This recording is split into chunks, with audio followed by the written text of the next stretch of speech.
Good morning.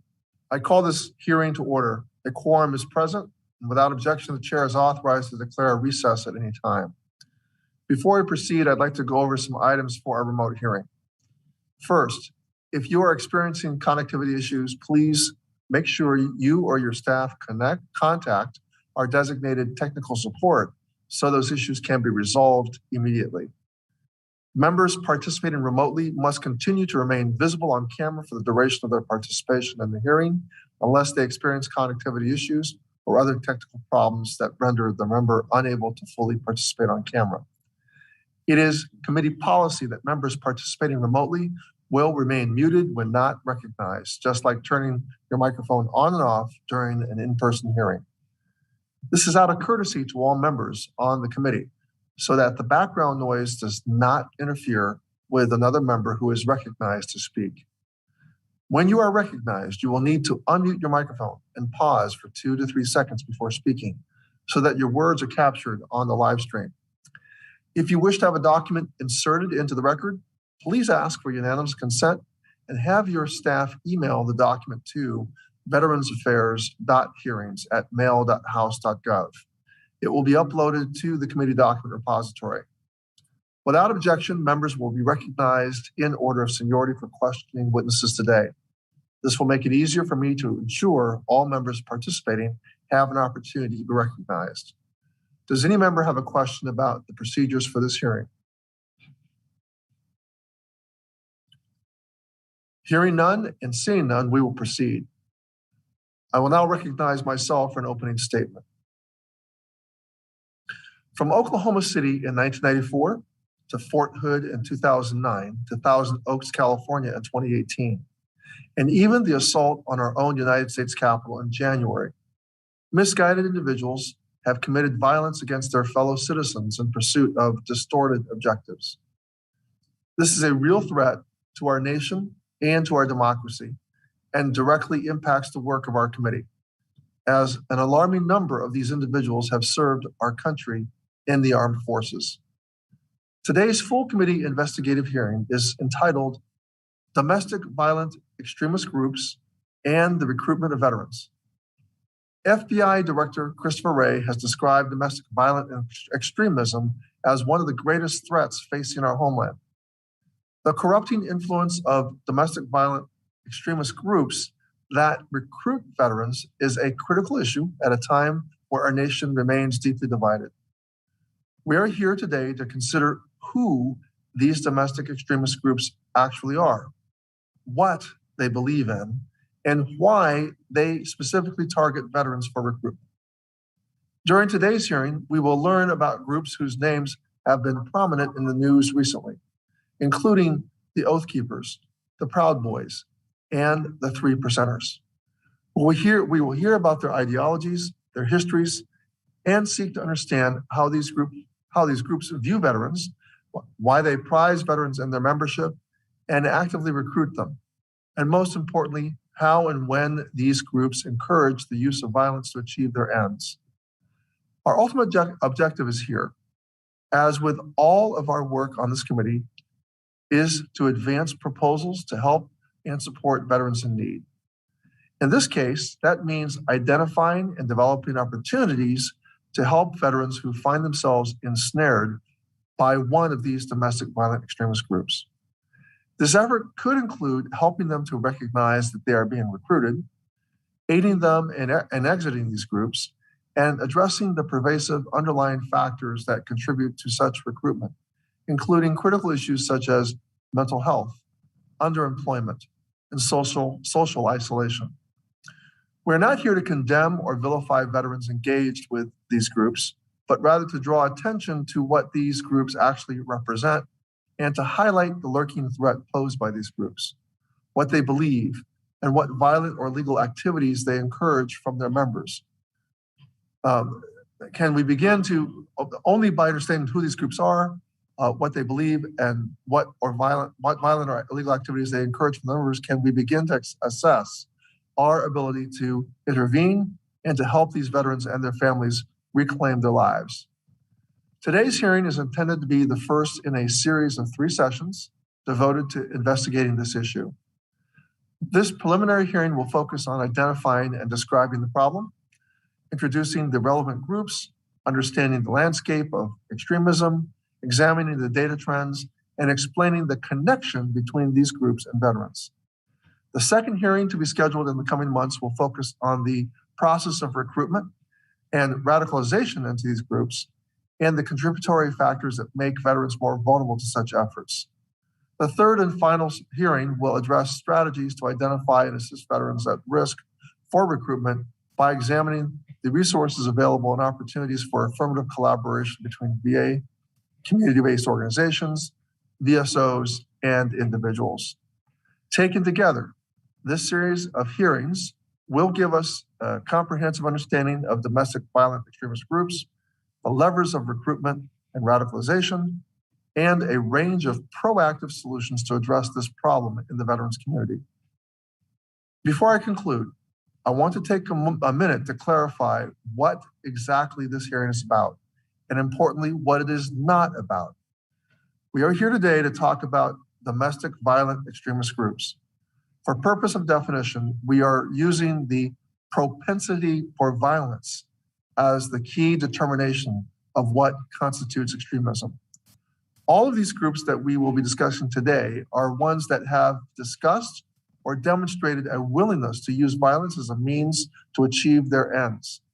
We are not defining extremism as any particular political ideology or viewpoint. And indeed, violent extremism exists on both ends of the political spectrum. We are specifically using the propensity for violence as our definition because it is not our intention to label any political views, parties, or opinions as inherently extremist, but rather to recognize that any viewpoint, when expressed through violence, crosses a dangerous line into extremism. Violent conduct is outside the scope of constitutionally protected speech and beyond the limits of the law. Violence should be rejected by all of us, irrespective of party or politics. And like the vast majority of issues that come before this committee, it should be a bipartisan concern. I trust with that in mind that we can engage in a thoughtful discussion today. Ranking Member Bost, I now recognize you for 5 minutes for your opening remarks. Thank you, Mr. Chairman. And I want to say welcome to our witnesses. And we are here today to discuss violent extremists among veterans. The important word there is violent. Something that seems extreme in Southern California might be commonplace in other parts of the country. That doesn't make it wrong.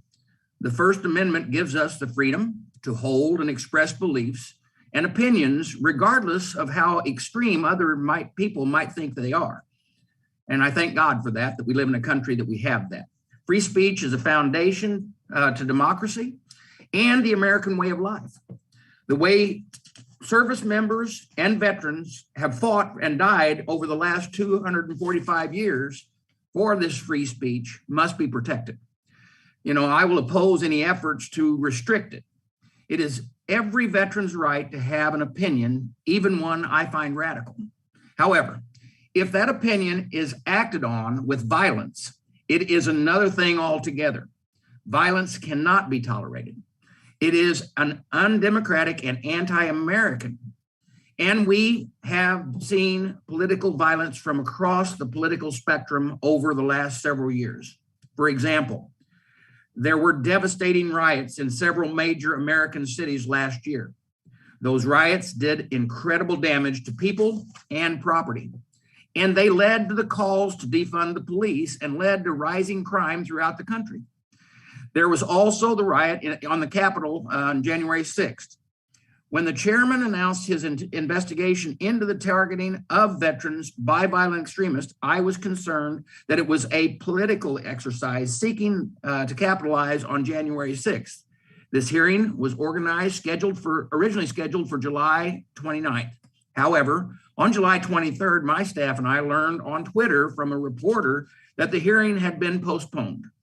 The postponement was allegedly due to scheduling issues. However, my staff was later told by the chairman's staff that the hearing was actually been postponed at the request of Speaker Pelosi. Allegedly, she was concerned that our hearing would interfere with the first hearing of the Select Committee on January 6th on July 27th. And I'm sure that members understand my serious frustration with those events. First, it is unacceptable that the important information about our schedule would be shared with the members of the media before me, my staff, or other committee members. Second, I was already concerned that this investigation was motivated by partisan politics rather than the best interest of the veterans. Speaker Pelosi's order to postpone the hearing because of its overlap with the Select Committee on January 6th confirmed my concerns. Let me be clear, the VA committee is not the appropriate place to debate that incident. There are other House committees with that jurisdiction and expertise just to do that. There is also the Select Committee on January 6th. I have serious concerns with partisan nature and narrow focus of the Select Committee, but our job on the VA committee is to honor, support, serve, and empower veterans. Our job is to help them get care, benefits, services, and opportunities that they've earned. If anything is going to prevent veterans from falling prey to violent extremism, it is that. There are approximately 18 million veterans in this country. They come from every background and belief system. Veterans are hardworking, highly skilled, and well-respected. Those qualities make veterans excellent employees, leaders, and community members. Those qualities may also make them attractive to violent extremism who want to take advantage of their skills and standing to cause violence and division. It grabs at the headlines when veterans are accused of becoming violent extremists. But there is very little data on how many veterans are actually involved in violent extremism and the actions that follow. And there is no question that the vast majority of veterans are law-abiding, peaceful. We cannot let a few bad apples spoil the whole bunch. There is already a false but persistent narrative about veterans. It says that they're sick, broken, dangerous, so-called a ticking time bomb. What is actually dangerous is that stigma. And I am concerned that this hearing will spread it. That stigma makes it harder for veterans to find jobs and to seek help if they need it. Most importantly, it is also false. We know that a lot of violent extremism takes root online. That is one of the reasons why Congresswoman Mace and I introduced H.R. 2326, the Veterans Cyber Risk Awareness Act. Our bill would require a study about cyber risk facing veterans from fraud, disinformation campaigns, and yes, violent extremists. It would also require VA to partner with other agencies and experts to share best practices with veterans about how to stay safe online. And I hope we will be able to consider in the committee and on the House floor this legislation soon. And then I hope that we can get back to doing what we do best for veterans and leave the partisan politics investigations in the past. And with that, Mr. Chairman, I yield back.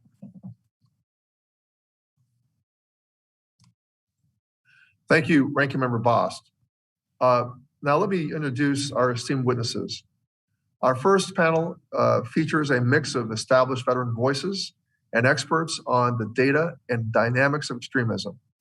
We'll hear first from Lieutenant Colonel Joe Plensler, a retired Marine who has been outspoken on the issue of veterans and extremist groups. Mr. Jeremy Butler, the CEO of Iraq and Afghanistan Veterans of America. Dr. Seth Jones, Senior Vice President at the Center for Strategic and International Studies. And Dr. Cynthia Miller Idris, the Director of the Polarization and Extremism Research Innovation Lab at American University and author of Hate in the Homeland. Thank you for being here, and I remind our witnesses to pause for 2 to 3 witnesses before speaking and answering questions. Colonel Plensler, you are recognized for 5 minutes to present testimony. Thank you, sir. Chairman Takano, Ranking Member Bost, members of the committee, thank you for the opportunity to testify today. I'm Joe Plensler, retired Marine Corps officer and combat veteran of the wars in Iraq and Afghanistan.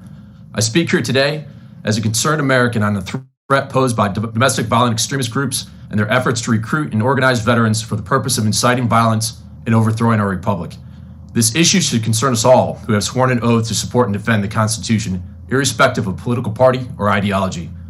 While January 6 highlighted the issue of violent domestic extremism, many of us have been following this issue for many years. I first started tracking such groups and trends on April 7, 1990, when I joined a group of others to disrupt a march held by members of the Ku Klux Klan and Nazi skinheads. While in uniform and as a graduate student, I studied the tactics violent extremist groups use to recruit members and incite them to violence. Violent extremism is a growing problem in America and by extension the military and veteran communities. The question is not whether domestic violent extremist groups are recruiting and organizing veterans to commit violence. We already know this to be true. The questions are, how extensive is this problem and what are we going to do about it? Here's what we do know. First, the threat is real and we are all at risk, especially those who carry out the duties and responsibilities of government. For decades, violent extremist groups have sought to infiltrate our military to gain tactical training and access to weapons and explosives. They have also recruited veterans because of their military skills, leadership, and ability to organize. They specifically target the isolated, the impoverished veterans who are frustrated and confused, those who are struggling to adapt to the civilian world. They provide them with a tribe, a simplistic view of the world and its problems, actionable solutions, and a sense of purpose. And then they feed these vulnerable individuals a concoction of lies and an unrelenting narrative of political and social grievance. And they've been successful.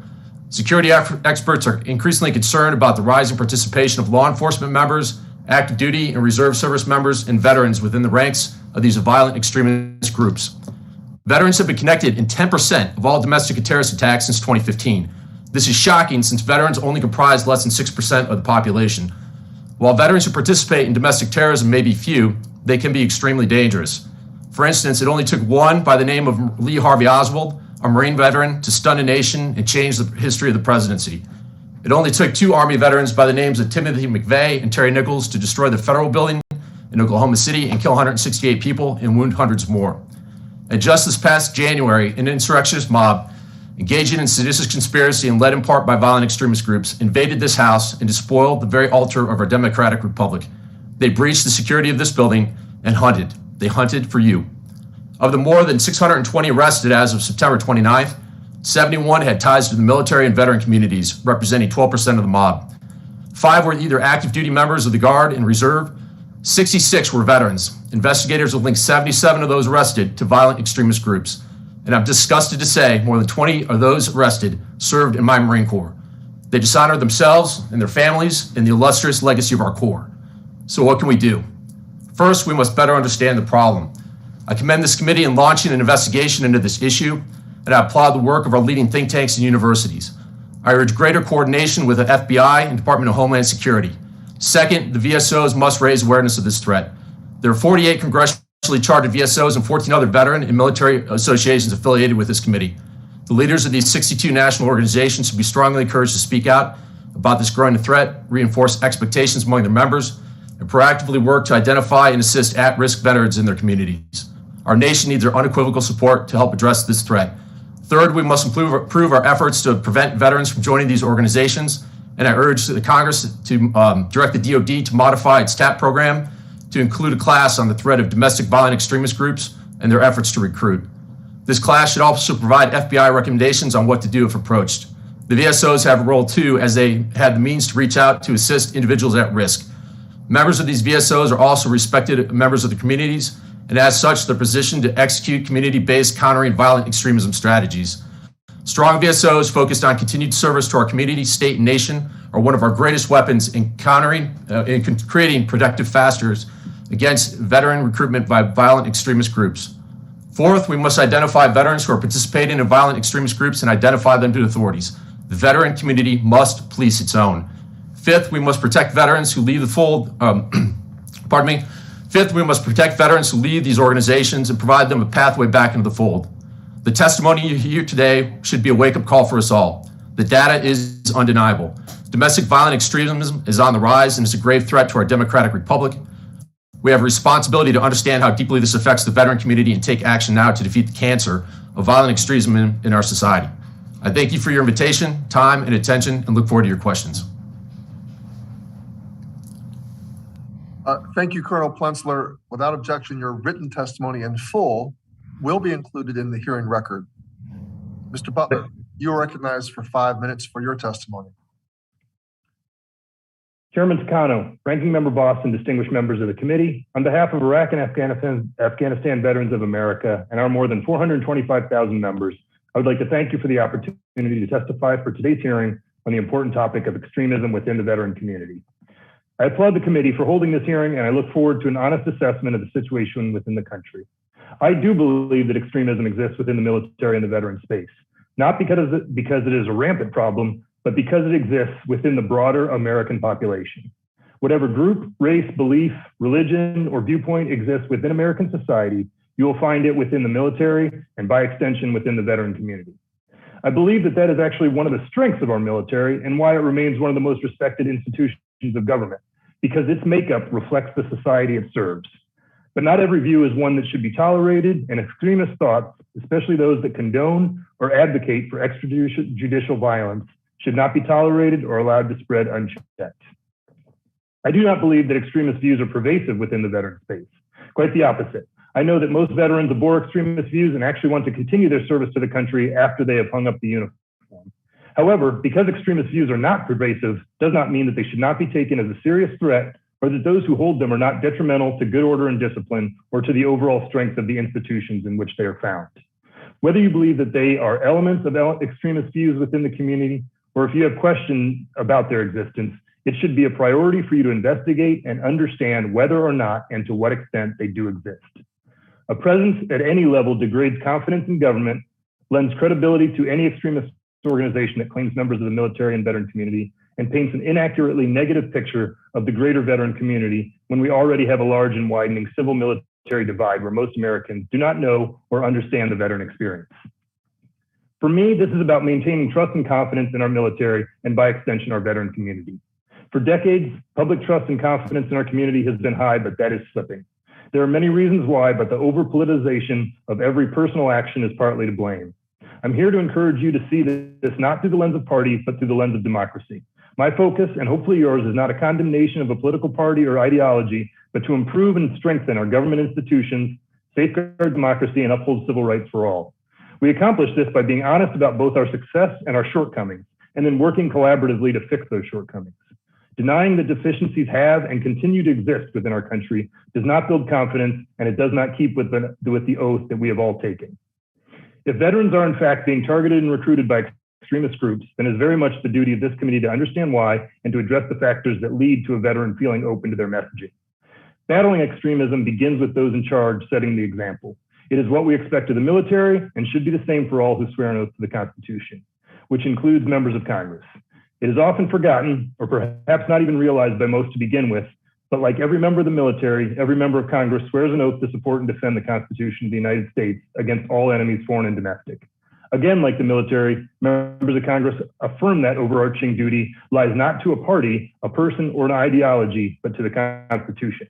I strongly believe that the more often we all, service members and members of Congress, remind ourselves of that oath, the better we will be in carrying out our duties.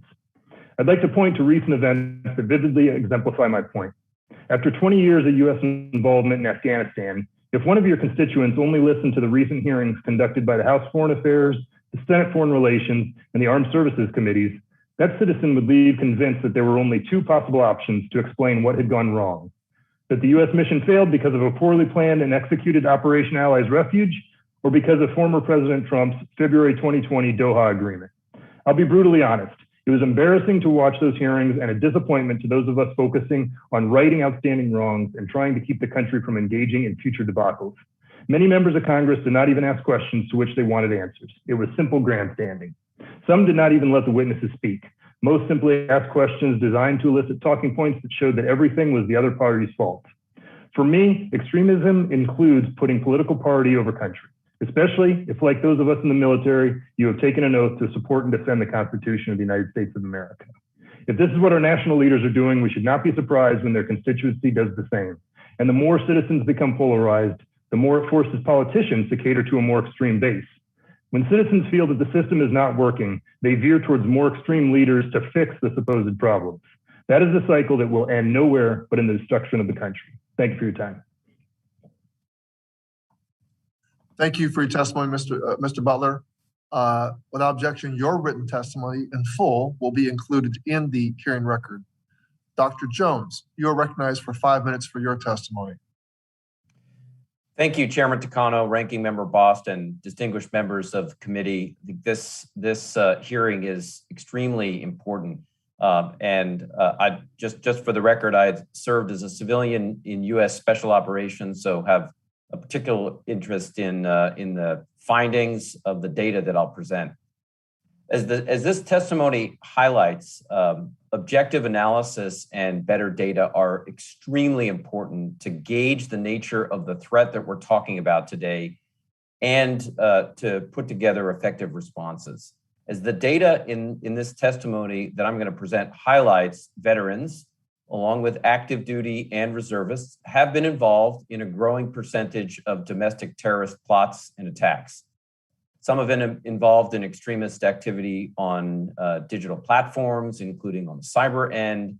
I should note that this is a very small percentage of veterans, as well as active duty and reservists, but it is a growing percentage. In addition, we've also seen extremist networks attempt to embed their members in the military and actively recruit current as well as retired veterans. They've got valuable skills, as Lieutenant Colonel Plensler noted, small unit tactics, communications, logistics, reconnaissance, and surveillance that have been helpful. I'm going to proceed in 4 steps for the rest of my comments.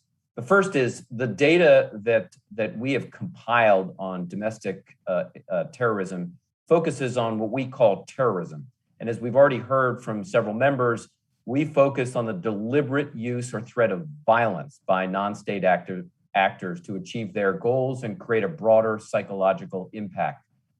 Our data set, I think, which includes the universe of cases in the United States by domestic terrorists, starts January 1st, 1994 and goes through January 31st, 2021. We are updating it.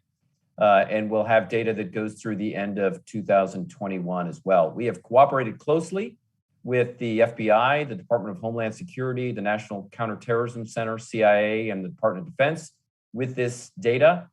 So I think it's been pretty heavily vetted as well. We move to the second area, just broadly speaking, in terms of trends and incidents and fatalities.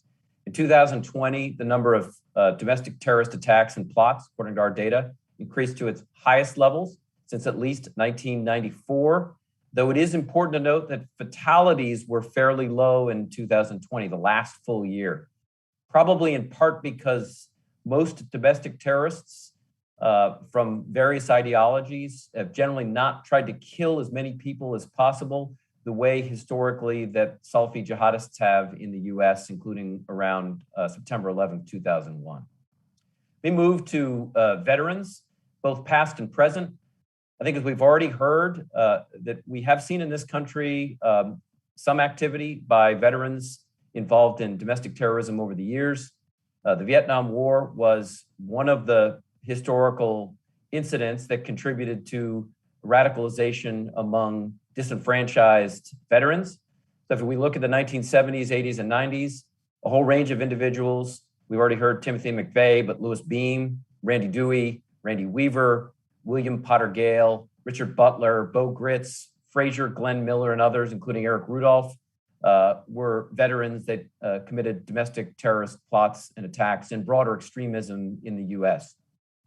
More recently, our data shows that there's been an increase in the percentage of domestic terrorist plots and attacks perpetrated by active duty and reserve personnel, including by veterans as well.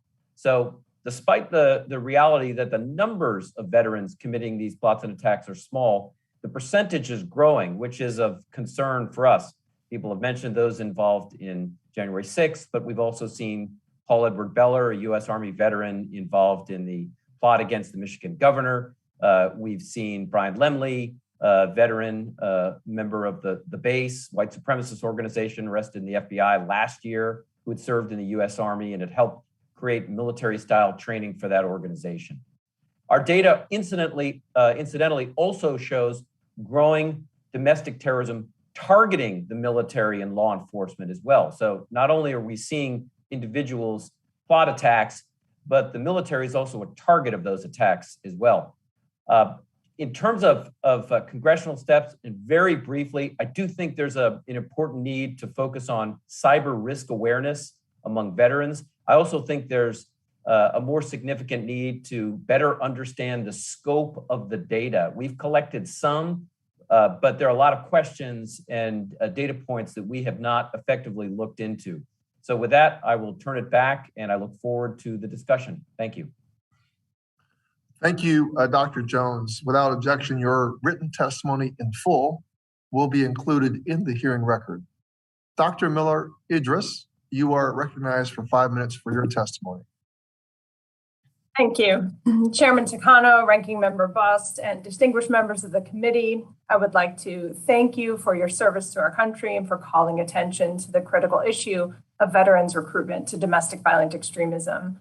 I've been studying this issue for over 20 years, both here and in Germany, where these types of investigations, both into active duty military and veterans communities, are also ongoing. The clearest and most pressing danger from domestic violent extremism in the US comes from white supremacist extremists and anti-government extremism movements and groups. The pace, scope, and scale of these developments have been well documented by the previous testimony and witnesses, and I do so as well in my written testimony. The goals of domestic violent extremists lead to non-democratic ends. They claim inferiority and superiority between groups, undermine democracy globally through extreme actions that include disinformation campaigns, election interference, attacks on freedom of the press, violating the constitutional protections of minority rights, and using violence and terrorism to achieve political goals. These movements overlap and mutually reinforce one another. Two specific trends are elaborated in my written testimony that I won't go into in oral testimony, but happy to discuss. First of all, most extremist content and radicalization today does happen online, which is a difference from previous generations. And second, across the entire domestic extremist spectrum, we're seeing rising accelerationism and calls for revolutionary kinds of civil war, including from groups that position themselves to take advantage of dystopian scenarios related to the breakdown of our existing government and civil society, and also seek to actively instigate this breakdown. I want to spend the remainder of my time talking about the subset of groups and movements that prioritize and value the recruitment of veterans into their ranks.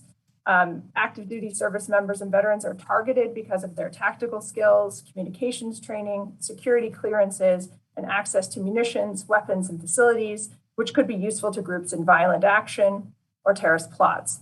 They're recruited in part through extremist groups' manipulation of the values that attract many individuals to enlist in the first place, related to defense of the nation or people, brotherhood, courageous heroism, and protection of an oath or the Constitution. In this way, extremist groups and movements seek to convert a sense of betrayal or anger at the government or mainstream society into mobilization to violent action that is framed as heroic defense of the real or true nation. In this sense, valor itself becomes commodified by extremist groups in ways that seek to exploit the experiences and emotions of veterans. This elaboration is not meant to excuse, but rather to explain how acts that should be abhorrent to current and former military service members can be embraced by a small minority of them. It is our duty to provide resources and training to reduce this manipulation and make veterans less vulnerable to recruitment into movements that are actively working to undermine and dismantle the very institutions they have sworn an oath to protect and defend. I'd suggest we need three kinds of investments to prevent veteran radicalization and recruitment into extremist movements. First, veterans need resources to support their reintegration after service through counseling and support for needs that may be contributory causes of vulnerability. Second, veteran support organizations should receive staff training to better recognize warning signs and early red flags of extremist radicalization and to know how to gain access to further help. Finally, the armed forces and veterans communities should invest in preemptive, evidence-based inoculation approaches that intervene before individuals are exposed to dangerous ideas, enabling those individuals to be more resistant to radicalization efforts and disinformation. Inoculation approaches work across ideologies and do not target specific communities or label some people as more at risk than others. Rather, such approaches work to provide blanketed training for everyone, because every individual needs to be equipped with the tools to recognize disinformation, resist propaganda, and defend democracy from extremist threats and the manipulative efforts an extremist fringe will try to use against them. Every U.S. service member who exits the military should be inoculated against the persuasive tactics and manipulative strategies of extremist groups during the separation and transition period when active duty service members are preparing to return to civilian life. The threat posed by the rise in domestic extremist violence is specifically aimed at our democracy itself and should thus be of paramount concern to all citizens, and especially this body. Extremist ideas and groups cannot be left to operate unchecked within the very organizations charged with protecting the population, including its most vulnerable citizens. For the future of multicultural democracy, extremism in the military and the veterans communities must be treated like the threat to national security that it is. Thank you.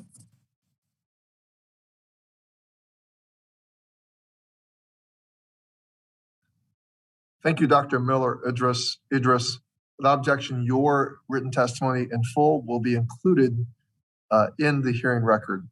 I now recognize myself for 5 minutes of questioning.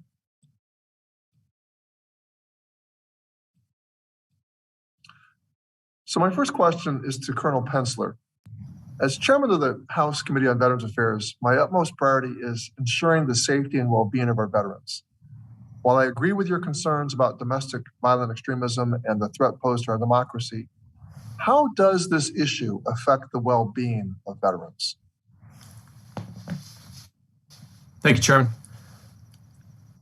You know, I think it's important to remember that we have a responsibility to our veterans who have served and many have risked their lives in combat around the world to defend our freedoms, to help their transition back into the civilian community, which is no small task, right? For a lot of veterans, it's a challenging experience to go from being in uniform in one culture to rejoining the civilian world and find, meaningful occupation, reestablish a sense of community, and build all that on a foundation of meaning.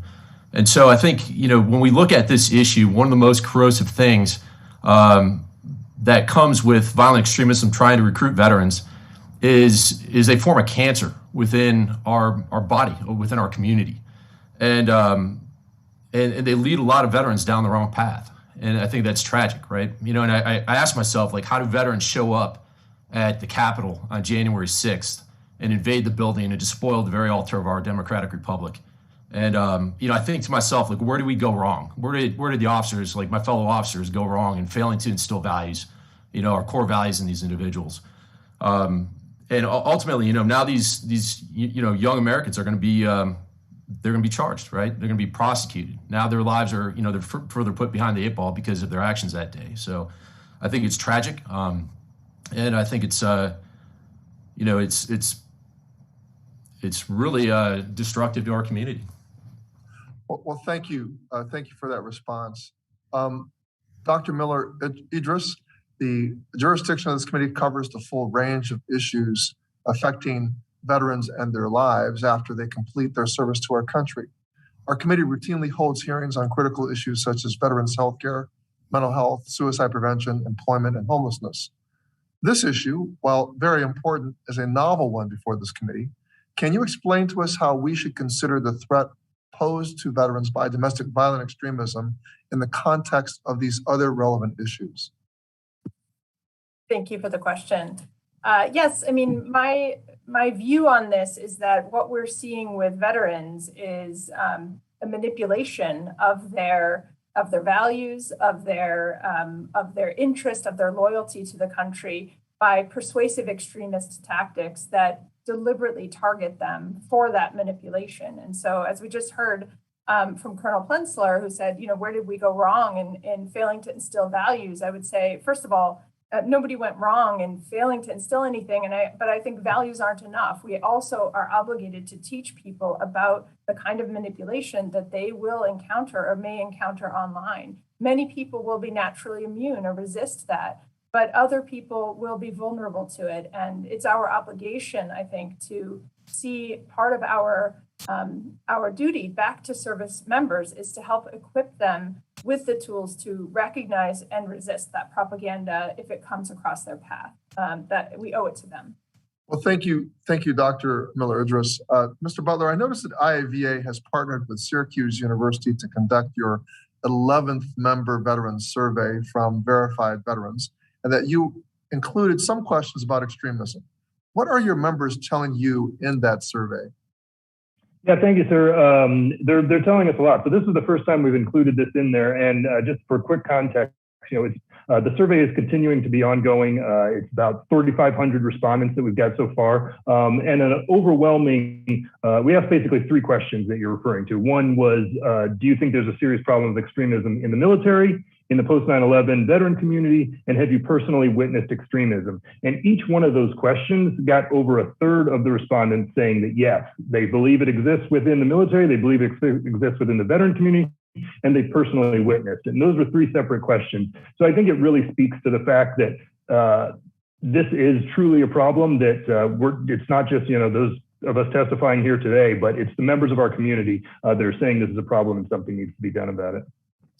Well, Mr. Butler, I understand that it's an ongoing survey. You haven't fully gotten all the data in, but it is alarming to me that 1/3 of your members, who are our youngest generation of veterans, the post 9/11 or the Iraq and Afghanistan veterans, 1/3 of them have noted that they've either witnessed it, they see it as a problem, et cetera. So thank you for the work your organization is doing. I now want to recognize Ranking Member Boss for 5 minutes. Ranking Member. Thank you, Mr. Chairman.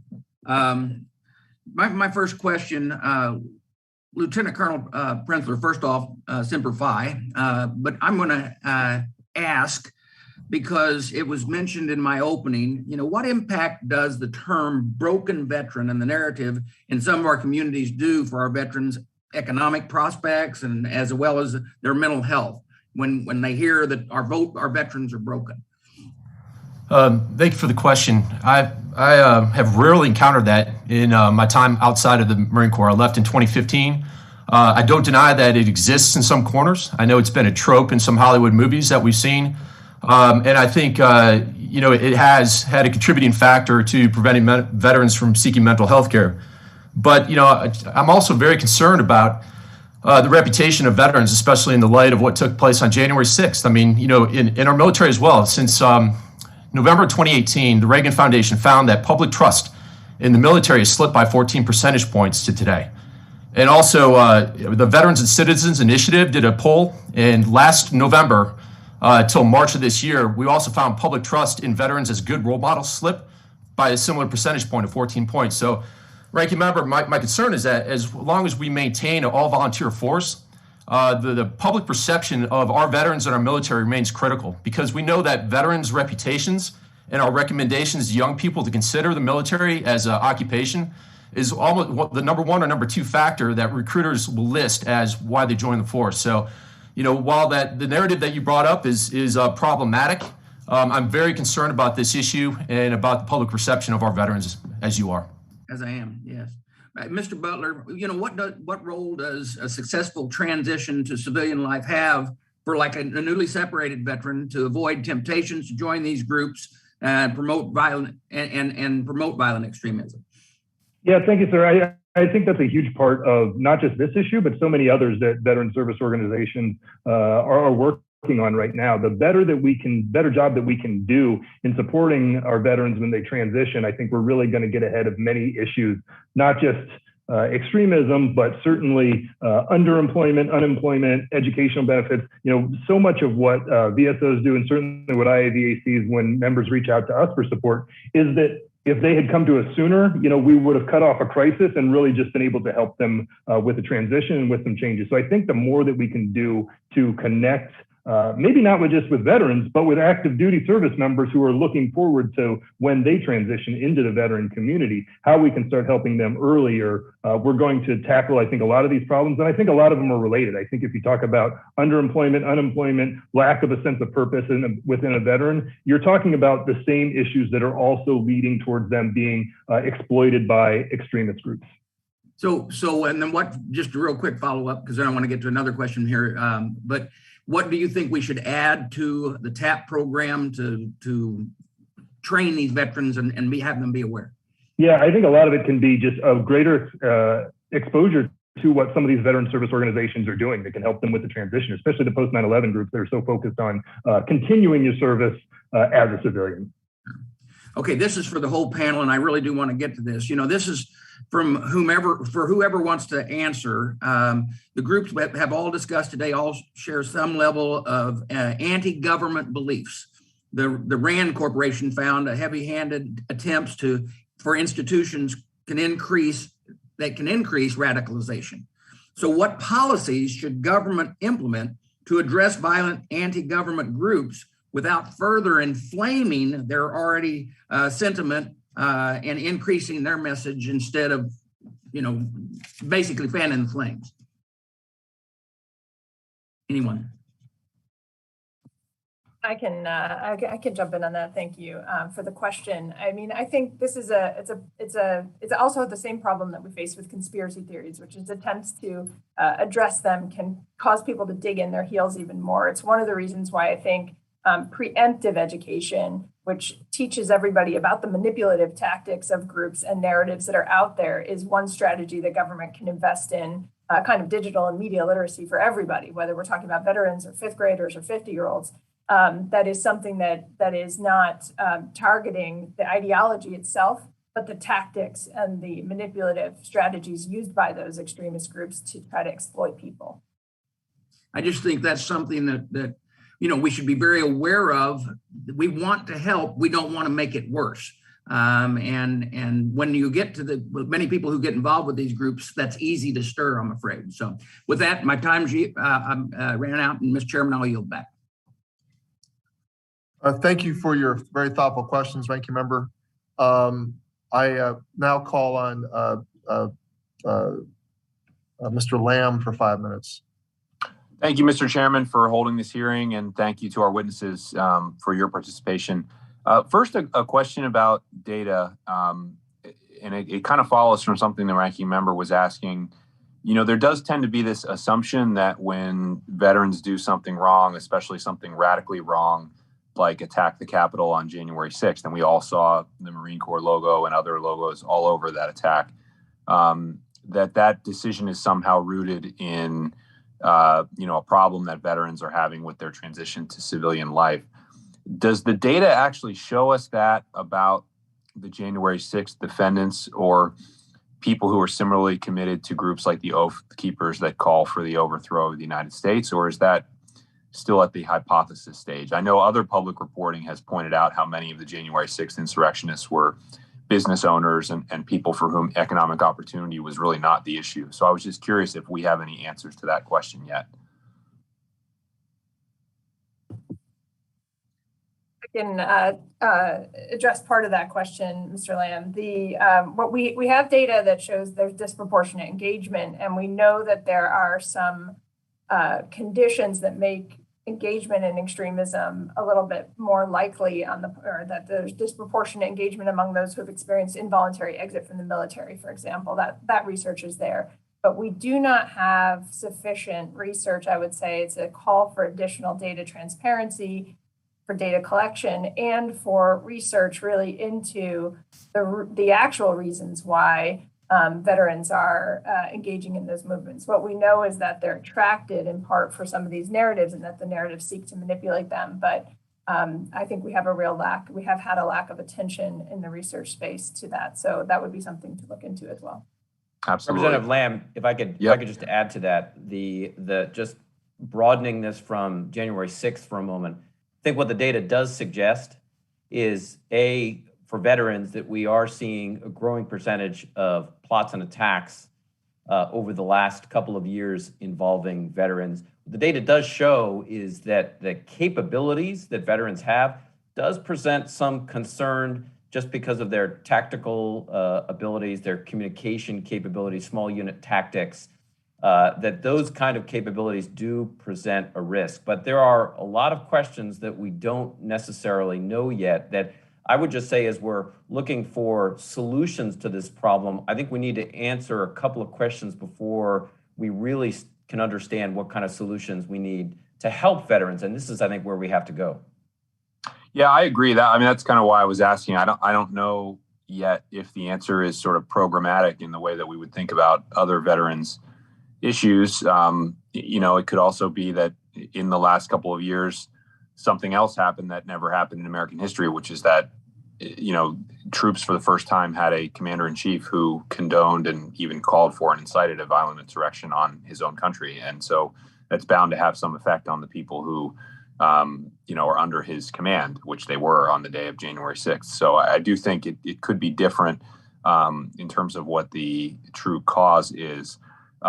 Regardless, someone, I think it was Jeremy, used the phrase that we need to police our own.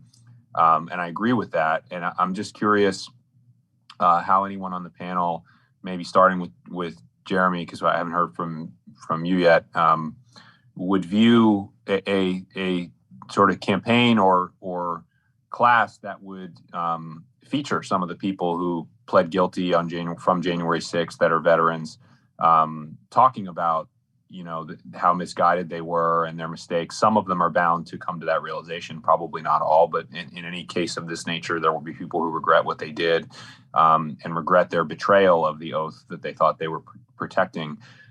It strikes me that sort of peer-to-peer voice is probably more important than, the voice of experts. But Jeremy, or maybe Lieutenant Colonel Plensler, if you could address that, please.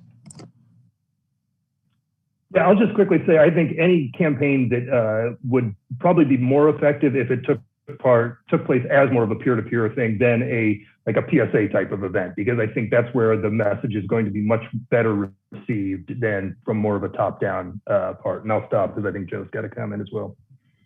Thank you, and thanks for the question. More than about 1/3 of our veterans formally belong to a veteran service organization. And I think one strategy I would try to employ is to have the FBI or Department of Homeland Security brief the leaders of our veteran service organizations on this threat so that they become more knowledgeable about what's going on. I would ask them in this committee to ask these leaders to raise these issues with their members, throughout their command structure within their organizations in all 50 states. I would also ask them to reinforce the values of the organization and how these veteran organizations were brought up to withstand the threat of things like communism after World War I, right? And then paint the behavior as a deviant behavior. Say, hey, this is absolutely wrong. Like, veterans should have never shown up. They shouldn't be part of these organizations. Paint that as a deviant behavior, and then paint your membership as a solution to that problem. And I think lastly, provide them things to do. What do you do when you recognize a veteran who might be slipping into this kind of ideology? How do you fish them out of that and put them on a better track? So I think, those 5 steps are what I'd take a look at doing. Thank you all. I'm out of time. Mr. Chairman, I yield back. Thank you, Mr. Lamb. Mr. Banks, you're recognized for 5 minutes. Mr. Chairman, I hope every veteran in America is watching this hearing today and hearing from you and the majority party in control of this committee that our veterans are so stupid and susceptible to becoming domestic terrorists that you and the Democrats have to save them from it. It's wildly offensive and dangerous. I wish we were talking about a lot of other issues like the rise in veteran suicide and other issues affecting our veterans, but here we go again. On June 21st, 2020, President Biden released his national strategy for countering domestic terrorism.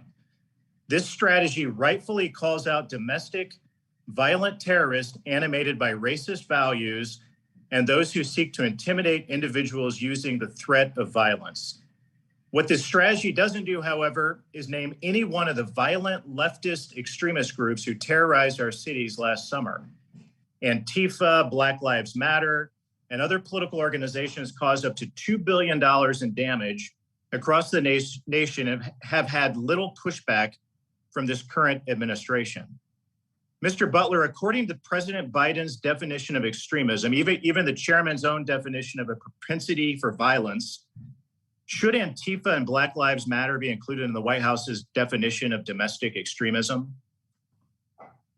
Thanks for the question, sir. I think this is kind of going back to the comments that I was making in my opening statement, which I feel like we are trying to score political points over focusing on the issue at hand. And I appreciate your question, but I'm not going to specifically answer it because I don't think it's helpful. I think what we need to focus on are the issues that our veterans are identifying and that we're identifying that need to be addressed. Mr. Butler, are you aware of any steps that the White House is taking to address far left extremism? I don't work at the White House. I run Iraq and Afghanistan Veterans of America, so my focus is on our members, our constituents, and veterans throughout the country. Got it.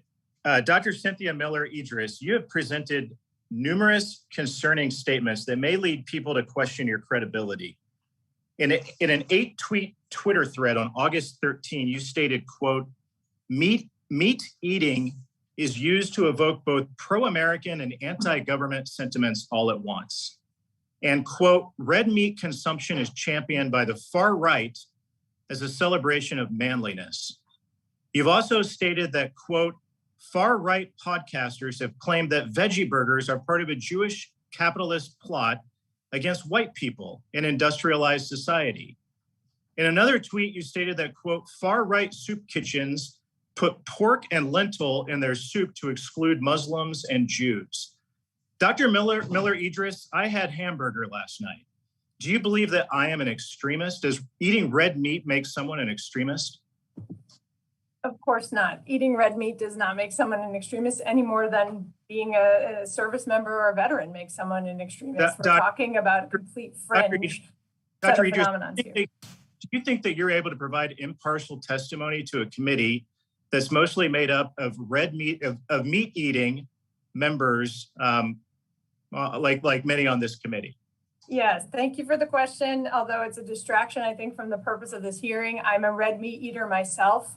So, you know, I fully appreciate that question. I think it is absurd. It's a part of my book that points to the absurdity of the kinds of manipulative tactics that some of these extremist movements use. All right. But the point of today's hearing is to talk about the vulnerability of veterans and not to talk about my tweets from last summer about parts of my book that analyze data. You did tweet all of those wacky things. And let me say this, rhetoric like the kind that Dr. Miller Idris spouts is dangerous. When supposed academics portray normal, everyday behavior as problematic, it vilifies an entire community of peaceful people. And this leads to policies like we currently see in the FBI, who are now investigating parents as extremists for opposing critical race theory. So, Mr. Butler, what effects do you think that this type of rhetoric has on our veterans? To be honest, I think the types of questions that you're asking are what are part of the problem here. And that's what I was trying to address when I was referencing back to the hearings about the withdrawal from Afghanistan. All of the questions, well, maybe not all, 99% of the questions were about scoring political points and not about addressing the issue at hand or even the larger issues that need to be addressed. And frankly, sir, that is the problem. We're using lies, we're using obfuscation, misinformation to avoid addressing the real issues that this country is facing. Mr. Chairman, I think this hearing is offensive, and the fact that you're going to save our veterans from becoming political terrorists is offensive to every veteran in America. I yield back. Mr. Banks, thank you for your questioning. Our focus today is on violence, and I condemn violence wherever it comes from, whether it's the left or the right. Today's testimony underscores the use of violence and the specific recruitment of veterans is particularly relevant with regard to far-right groups such as the Oath Keepers and Proud Boys. I do now want to recognize Mr. Mervan for 5 minutes of questioning. Thank you, Chairman Takano, and thank you for all the members and all our witnesses. Last week, I was proud to chair the Subcommittee on Technology Modernization's first legislative hearing, which included an extensive discussion of VA's data collection efforts. The hearing reinforced the importance of good data in delivering better care to our veterans. Indeed, if we can't measure it, we can't fix it. With that in mind, Dr. Jones, in your written testimony, you suggested that the U.S. military is not doing enough to understand the pervasiveness of extremism within its ranks. Could you elaborate on what types of data the military should be collecting regarding evidence-based indicators of violent extremism? Yes, thank you for the question, Representative. And again, as our data suggests, we're talking about tiny percentages of active duty reservists and veterans. Still, the increase in percentages of those involved in plots and attacks has risen, so it's worth looking closely at it. I think what we're pushing for on data is for those involved in plots and attacks How and why were they radicalized? What were the methods, if they were recruited, for recruiting them? And how do you put those answers together to give us a sense for how to counter them? So in other words, if they were radicalized, how much was it health-related reasons? How much was it for economic reasons? We've gone down this road, Representative, for those that are radicalized as violent jihadists inspired by the Islamic State and Al-Qaeda. And I think there's similar questions we need to ask is what's the radicalization path like for those, again, we're talking about violence, not those with various political beliefs, but for those who migrate to violence, why are they doing it? And how are they being recruited if that's how they're doing it? I would also add that we're also seeing some activity from states, including the Russians, in this area. So I think it's worth looking at how some foreign actors are involved in this. And then based on answers to that, I think then we can craft a better solutions to dealing with it. The way, frankly, we have with sexual assaults, PTSDs, suicides in the military. Thanks. So Mr. Jones, my next question would be, how would it be shared among different government agencies, including the VA? Well, I think the once the data is collected, I think then the discussion within the Department of Defense and the VA is how do we craft programs together based on what the analysis indicates on radicalization? How do we then craft solutions? Because this is where we have to come to at the end of the day is how do we better support our veterans? Is it identification of radicalization? Is it bringing families in to support them? But I think crafting of policies is going to depend on answers, and the VA is going to be a really important part of the solution. And then finally, how would such data facilitate rehabilitation and other interventions that reduces veteran susceptibility to violent extremism? Well, I think what you could do over time is track whether these programs are actually having an effect. I think at the end of the day, what I'd like to see is a decline in these percentages of those involved in plots and attacks. So if the programs we're putting together for veterans to help, again, much like we've seen with other challenges that veterans have had, if we start to see a decline in those numbers, we know that there is a likelihood of having an effect. If we don't, we're seeing still high numbers. We've got to rethink the kinds of programs that we're providing them. I thank you, Dr. Jones. At this time, Chairman, I yield back. Thank you, Mr. Mervan. I now call on Ms. Mace for 5 minutes. Okay, there I am. I had to unmute myself. Thank you, Mr. Chairman, and I appreciate everyone who's with us this morning on this. I believe it's a very important issue. Domestic terrorism, from domestic and foreign terrorism, is an important issue, no matter whether you're a veteran or not. And I think also having information and data to have this hearing is equally important in my understanding, as we really don't have much data to go from on this hearing. In terms of the number of vets who were arrested on January 6th, I've seen figures in testimony from 40 to 70, very wide swing there.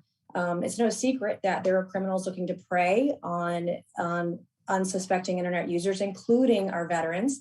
Nowadays, it seems everyone is at risk of disinformation, of identity theft, scam, and fraud spread on the internet and social media. But despite all of these well-known threats, there are many individuals who are not armed with the proper knowledge to make informed decisions about what they are consuming, clicking, and liking and reading online.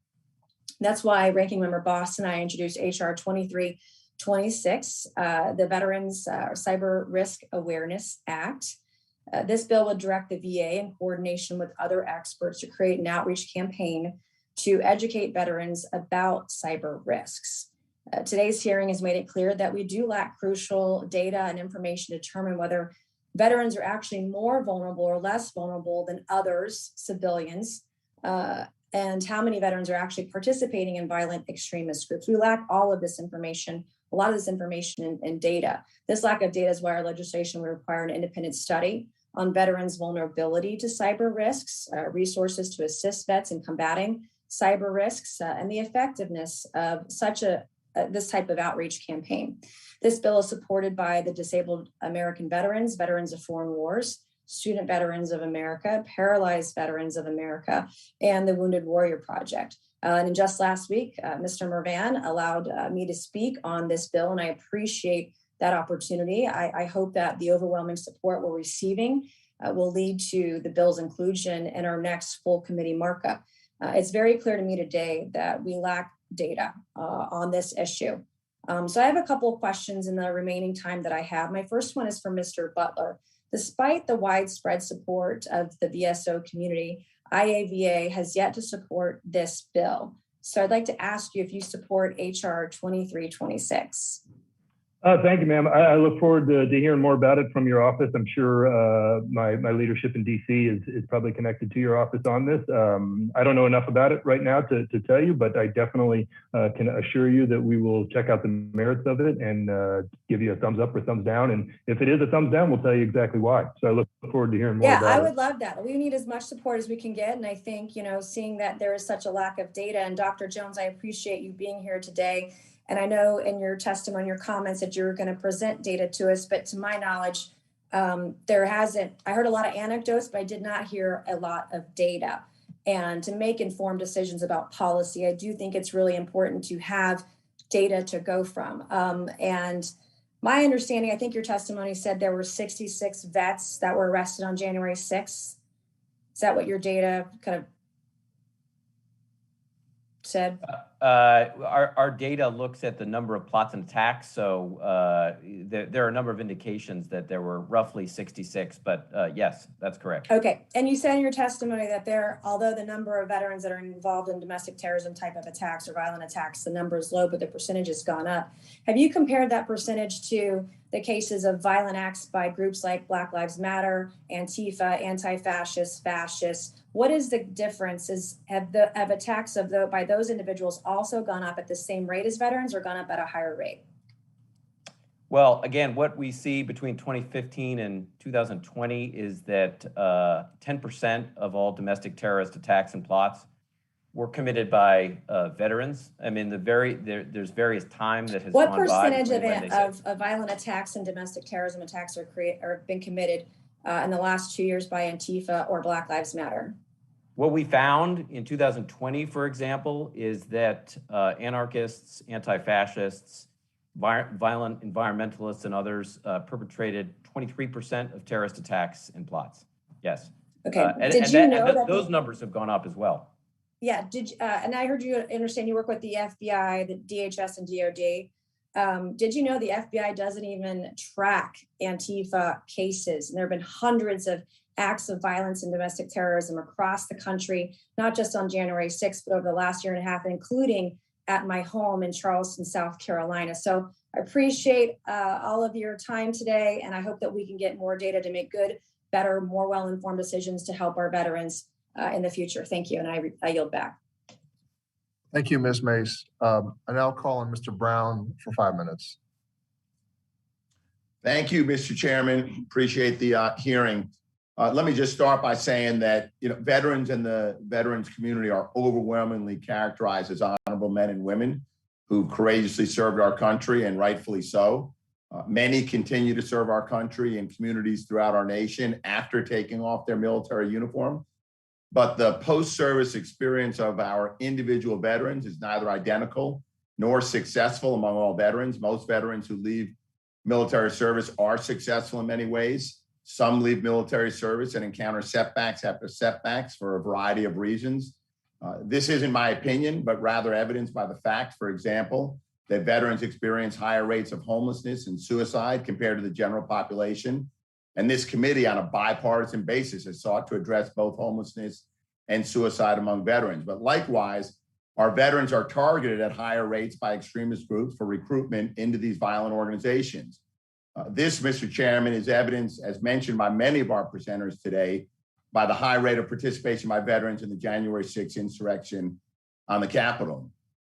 Even surveys conducted by the Military Times, reports published by the DOD, and even the Army Criminal Investigation Division have all documented the rising levels of recruitment and participation of military members in extremist groups. So it's my hope that this committee, on a bipartisan basis, will likewise care for our veterans and ensure our domestic security by protecting our veterans from being targeted by these violent extremist groups, whoever they are. First question, Dr. Miller, Idris, in your view, and I believe this is kind of a follow-up to Representative Lamb's question, when are service members, transitioning service members, and our veterans most vulnerable to recruitment by extremist organizations? Well, thank you for the question, Representative Brown. We part of the lack of data that we were just hearing about is that we don't really know precisely when they are most vulnerable. We do know that one of the moments of vulnerability is after separation from the military, particularly for a small minority of service members and veterans who may lack a sense of belonging or have lost their sense of purpose that was so appealing to them before. And then there's these persuasive tactics from extremist groups seeking to manipulate them and recruit them in because they're so attractive based on their prior history. So there's no particular time point that we know of because of the lack of studies and data that I hope will be remedied eventually. But certainly after the time of separation, if there's not a successful transition into finding a better sense of purpose again and meaning and the kind of enacting of their sense of purpose, that is a time when they are particularly vulnerable. Thank you. And that's why I offered an amendment to the fiscal year 22 NDAA that would address extremism, not only in the armed forces, but also to strengthen the transition assistance program to defend against recruitment by extremist groups. I'd like to ask Mr. Butler and Colonel Plensler, you mentioned both, actually all of our presenters have mentioned this program, TAPS, in your testimony. How else can the transition assistance program be strengthened to help transitioning service members be prepared against the threat of extremist groups, recruitment by those groups? Yeah, I'll just quickly say, I think the more that we can add to the TAPS program to make it more effective in providing transitioning service members with information and guidance on jobs, education, housing, healthcare, all of these issues that tend to build and become much larger issues down the line, the more we can set them up for a path to success right out of the gate, I think the better off we're going to be in combating some of these other issues, such as invitations to extremism, as well as mental health problems down the line. I think the TAP program is one of those areas where we have to continue to iterate and continue to improve. Colonel Plensler?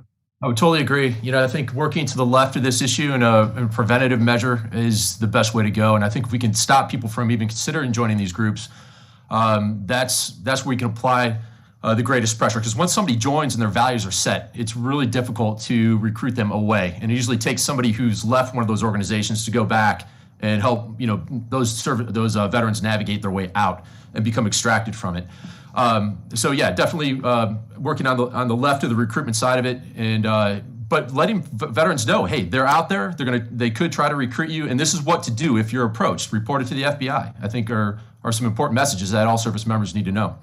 Thank you. I yield back, Mr. Chairman.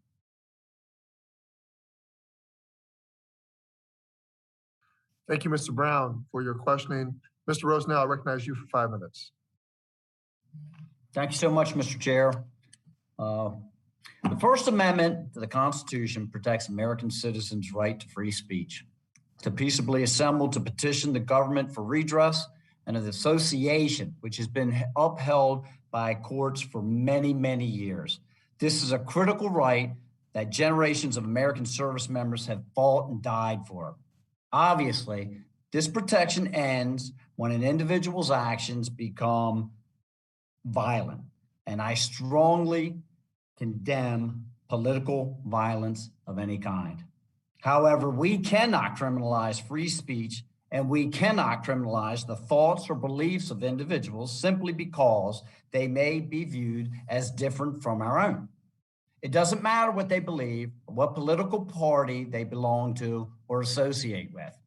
I am deeply concerned this will have a chilling effect of silencing veterans from engaging in political speech, in effect depriving them of the very rights that they fought to defend. Sadly, this is not the only concerning example of those on the left trying to use government institutions to intimidate individuals they disagree with into silence under the guise of them being violent extremists. We saw just last week the Department of Justice weaponized against concerned parents who take the time to voice their concerns at school board meetings. These are hardly the only examples. I also have grave concerns regarding today's investigative hearing.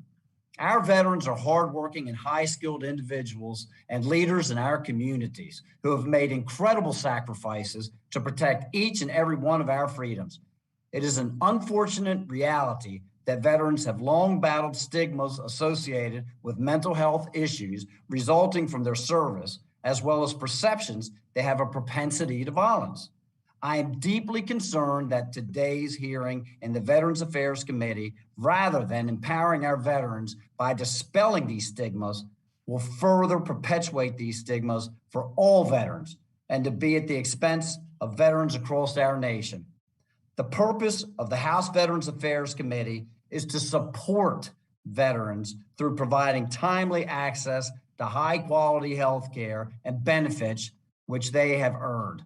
I'm confident that by actually fulfilling this mission, instead of partaking in politically motivated investigations or instituting ideological tests, we will empower veterans to live healthy, successful, fulfilling lives.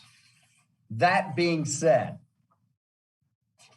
I'm deeply disturbed by the riots that occurred in cities across our nation last year and believe we must acknowledge the billions of dollars of damages and multiple deaths that occurred. To anyone on this panel, why is it today at the violent domestic extremist groups and recruitment of veterans are groups like Antifa and BLM notably absent? Well, I can answer that. Thank you for your question and your comments. I believe the focus of this hearing is on the threats that are deemed the greatest risk to our Homeland Security. And as the Department of Homeland Security indicated in October 2020 in their annual threat assessment, and as the Office of the Director of National Intelligence indicated in their threat assessment in March of 2021. You don't believe that billions of dollars of damage across our nation last summer is a threat to our national security? Every form of political violence is a threat to our national security, but there are data points that indicate what the greatest threat are that have been assessed by the Department of Homeland Security and by the Office of the Director of National Intelligence under two different administrations. And billions of dollars of damage across our nation, again, is not a threat? Of course it's a threat. I said it's a threat, but so the why are these groups assessment not, is not equal to the threat. Why are these groups then not included in this assessment that's taking place today?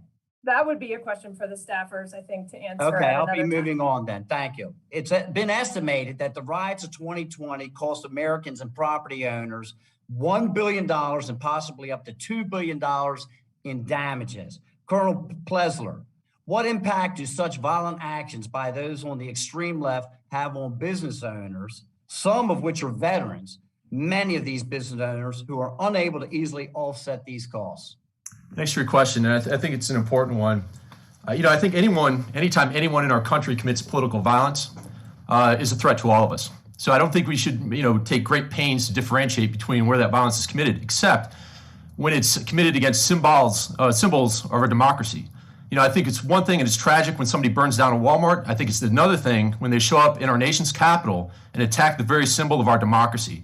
And I'd like to mean like the Antifa and BLM folks did again last summer when they were painting on statues and destroying private property here in the city as well?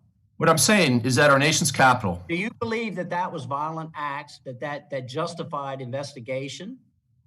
I think it's interesting to make a distinction between that and showing up at our capital, which is really the cathedral of our body politic, right? I think there's two. They're just on the street, one block detached from the Capitol, and they're destroying private property. Then that's not considered as severe as someone who actually came into the Capitol and in many circumstances had no barriers in place because the security was so lax that they could just waltz in. I see one as an attack on commerce. I see another one as an attack on our Constitution. Okay. Mr. Chair, I see my time has expired. I would yield back. Thank you, Mr. Rosendale, for your questioning. I now call on Ms. Capter for 5 minutes.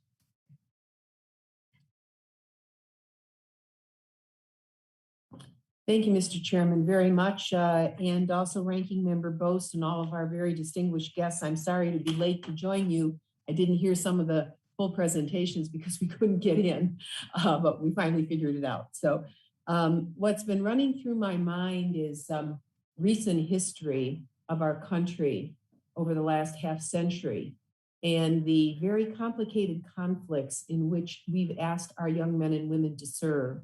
If I think back to when I was first coming of age, the war in Vietnam, which to this day, our country has been very reluctant to investigate, to explore, to be honest about what happened in that conflict. I won't go into all of it. I have a dear veteran friend who's dying right now. He was in one of the early battles in '65, Ladrang, and at Landing Zone Albany. And just to read the history, to go back and reflect on that, for those of you who lived through it, you know that we lost the draft, right? So now we have a volunteer military. It crippled a tradition of service to our country. And now with the Gulf Wars, I think to Timothy McVeigh and the Oklahoma City bombing and some of the materials that were found in his car and fighting in a conflict that obviously when he came home, I'm not making excuses for him in any way, but he acted out in an extremely violent way. I don't know if we'd had better care in our veterans facilities. We're short now for all of the mental health issues that vets are coming home with. Maybe we didn't do our job back in the 90s as a country. And then today now with Afghanistan, we are going to face similar issues with returning vets whose service must be respected in a very complex environment. So I think this last half century has really been a coming to terms of America with her foreign engagements. And I don't think that the country, and I'm not placing the blame on any person or any agency or any political party, I think that the public is unresolved about some of these situations and what they actually fought for and fought against. So I think we have a very large responsibility, goes beyond the mandate of this committee, but this committee could make a contribution to that. I just think this is a very atypical period of the United States, maybe America's coming of age in terms of understanding its role in the world. We're still the youngest democracy on earth, youngest republic on earth. So I suppose we can reflect on some of this history now and think how we can make it better. But I'm very concerned about, as we do so with our veterans and welcome them home and honor their service, how do we prepare, how do we better answer their questions about the worth of their service? Nobody can answer that question for me, who's with us today. But I think that is really, is very, very important. And to place the last half century of service in some kind of context, I don't believe we're doing that as a country. And I'm interested in, for veterans, Timothy McVeigh actually had a Bronze Star. He was in his early 20s in his service. I think we have to go back and study some of that. I think we need to understand it better. And but what didn't exist back then that exists now, and this is my one question, in terms of malign influence by countries like Russia and China, what evidence do we have? I read about Russians involved with the NRA, for example, and funding certain things through the NRA. I want to know if that's true. I want to know about the malign influence operating on social media or through other organizations in our country that are helping to contribute to this radicalization, including among some of our veterans. A very small number, but nonetheless a very serious number of veterans. Who can elaborate a bit on material that might be available that we could read or become familiar with the hastening of radicalism because of malign foreign influence, and by whom? I mean, just briefly, Representative, my discussions with U.S. intelligence officials in the current and the previous administration do indicate concern about Russian GRU, the Military Intelligence Directorate, as well as SVR, Russian Foreign Intelligence, that are significantly involved in dis and misinformation on digital platforms, particularly trying to spread violent ideologies inside of U.S. platforms, some of which is directed at those that are either serving currently in the U.S. military or are veterans. So happy to have a conversation since I see we're over time. But the GRU and the SVR are the two Russian intelligence organizations I'm most concerned about. If you could give us any material that we could read, or I would appreciate that, Mr. Chairman, if you could provide those to the committee so we could explore a bit further. I will request such materials. Thank you, Ms. Captor, for your questioning. Ms. Miller-Meeks, you are recognized for 5 minutes. Thank you, Chair Takano and Ranking Member Bost. Like others on this hearing, I am very concerned at some of the tenor of what I hear. I'm a 24-year military veteran. My husband is a 30-year military veteran. My brother served in Vietnam. And like Ms. Captor, I believe that their service should be recognized and honored. And Representative Captor, let me also say my prayers are with you and your veteran friend who is suffering at this time. So I'm very concerned with the talk, and I don't recall if it was Colonel Plesher or Dr. Jones who had listed a litany of those individuals or personnel, veterans that they had considered domestic terrorists. It perhaps was Dr. Jones, but did you include in that list Major Nadal Hassan, Dr. Jones, or Colonel Plesher? Major Hassan is definitely in our data set, obviously inspired by Al-Qaeda's ideology and in contact at that time with Anwar al-Awlaki. Absolutely. Okay, thank you for that, because even at the 10-year anniversary honoring the 13 who were killed at Fort Hood, and an Army Times article, it still does not reference that as an act of either Islamic terrorism or domestic terrorism. So I found that interesting, and I think that the definition, and I think this has been brought up on, when somebody migrates to violence or what's domestic terrorism, I find it extraordinarily concerning. Memos and testimony from Janet Reno way back to 1999, talking about veterans, pro-life, pro-gun, Second Amendment individuals as being more susceptible to domestic terrorism. I think recent comments by this administration on people who attend school board meetings and voice their discontent with actions of the educational system as domestic terrorism, and asking for the FBI to investigate those individuals. One can raise their voice and exercise their freedom of speech, freedom to associate, freedom to petition their government, and they are not domestic terrorists. And I'm very concerned about the labeling as such. And so this question, I think, is more for, I apologize for our Iraq and Afghanistan, Mr. Butler, that a recent poll published by Georgetown University found that respondents ranked division in the country, this gets to your point, as the number one issue facing the country's future. Too often pundits speak of division and violence in the same breath. And divisions can and have led to violence, but there are also plenty of different viewpoints that are held by peaceful, law-abiding citizens. And to your point, and I think you were making this reference, how do we protect free speech while also condemning and thwarting violence?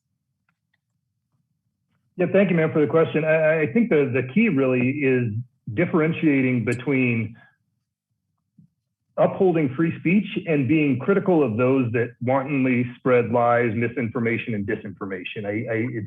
It's still technically free speech, but I don't think we as leaders, we as folks that are hopefully many of the country are looking to for facts and truthfulness, should be repeating those or turning to them to make political points. I think there's a difference there, and that's one of the many things that we focus on is we need to get away from using misinformation, disinformation, and outright lies to try and paint a false narrative of what's going on in the country. Well, sometimes an outright lie is obvious, but other times it depends on who the arbiter is of what's misinformation and disinformation.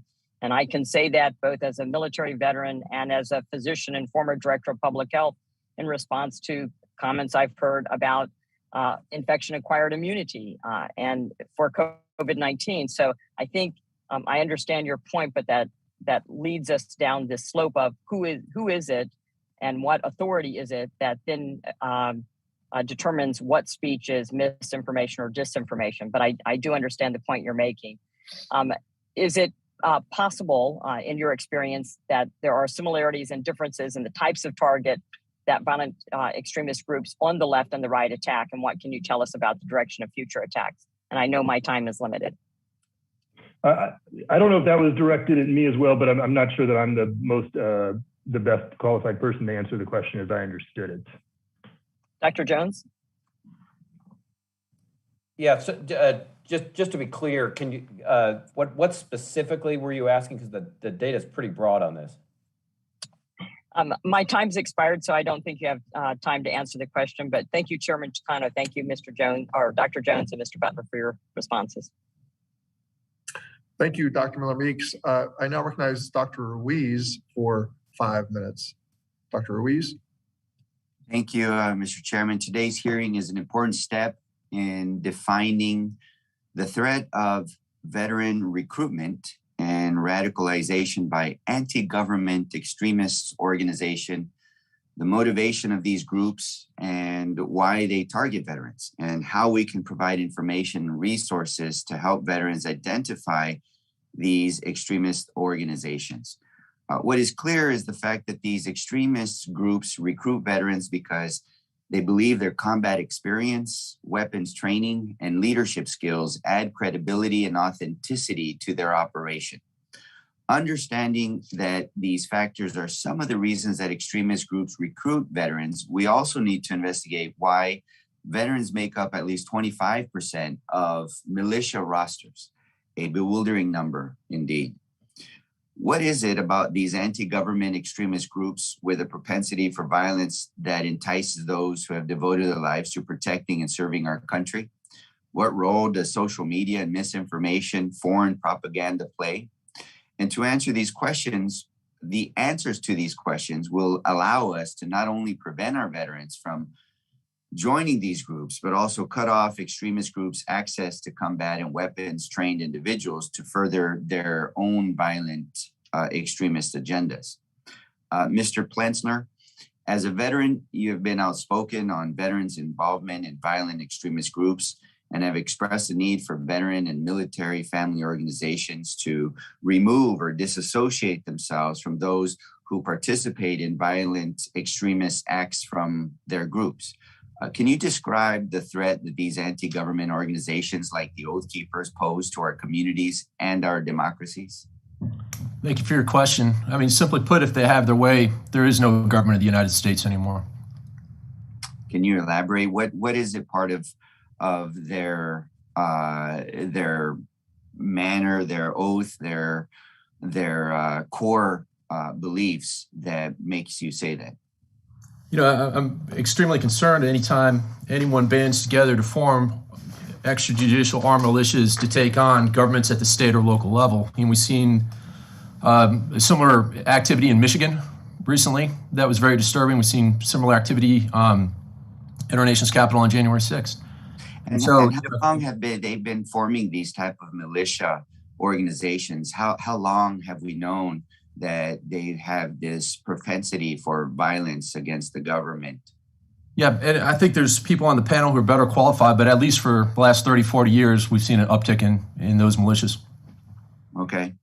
And what do you believe why do you believe veterans are drawn to these groups? And do you believe the Oath Keepers and other extremist anti-government groups purposely pursue and recruit veterans? So let me take the second part of that first. Yes, absolutely they do, right? Because we're really efficient targets for recruitment and also for what we bring to the table. So besides the tactics, techniques, and procedures that we all have studied, especially those of us who have been in ground combat units, that's a very attractive thing for people who want to destabilize our government to seek out. And they also know that veterans are extremely relational and that we are seen as leaders in the community. So if they can get one of us to come along, the chances of getting others to follow are probably pretty good. We do know that they specifically target veterans who are having trouble with their transition, going from the military to the civilian world, right? Because they're particularly vulnerable at that point. And so, I think it's incumbent upon our nation's veteran service organizations, many of them who are out there doing a good job, to try to catch veterans and help them reestablish their feet in the civilian community. But I think we need to keep an extra lookout for those who might be struggling because they are the most vulnerable. And I hope that answered your question. Yes. And would you describe these organizations and the Oath Keepers as actually being anti-constitutional? Yeah, and I struggle to find where their beliefs and actions follow the Constitution of the United States. I mean, personally, to see veterans at January 6th insurrection was very, very disturbing for me. I was disgusted to see that any Marines had participated in that event. And when I find out, that, my fellow brothers and sisters of arms, some of who have been, led down the wrong path are joining these organizations, it's very disheartening for me. And how long do you think this organization, like the Oath Keepers, have been anti-constitutional? I don't know. That's a hard question for me to ask. And I know there's other witnesses on the panel who could better answer that question. Okay. Well, I appreciate it. And thank you. I yield back my time. Thanks for your questions. That's correct. Thank you, Dr. Ruiz. Mr. Elsie, you're recognized for 5 minutes.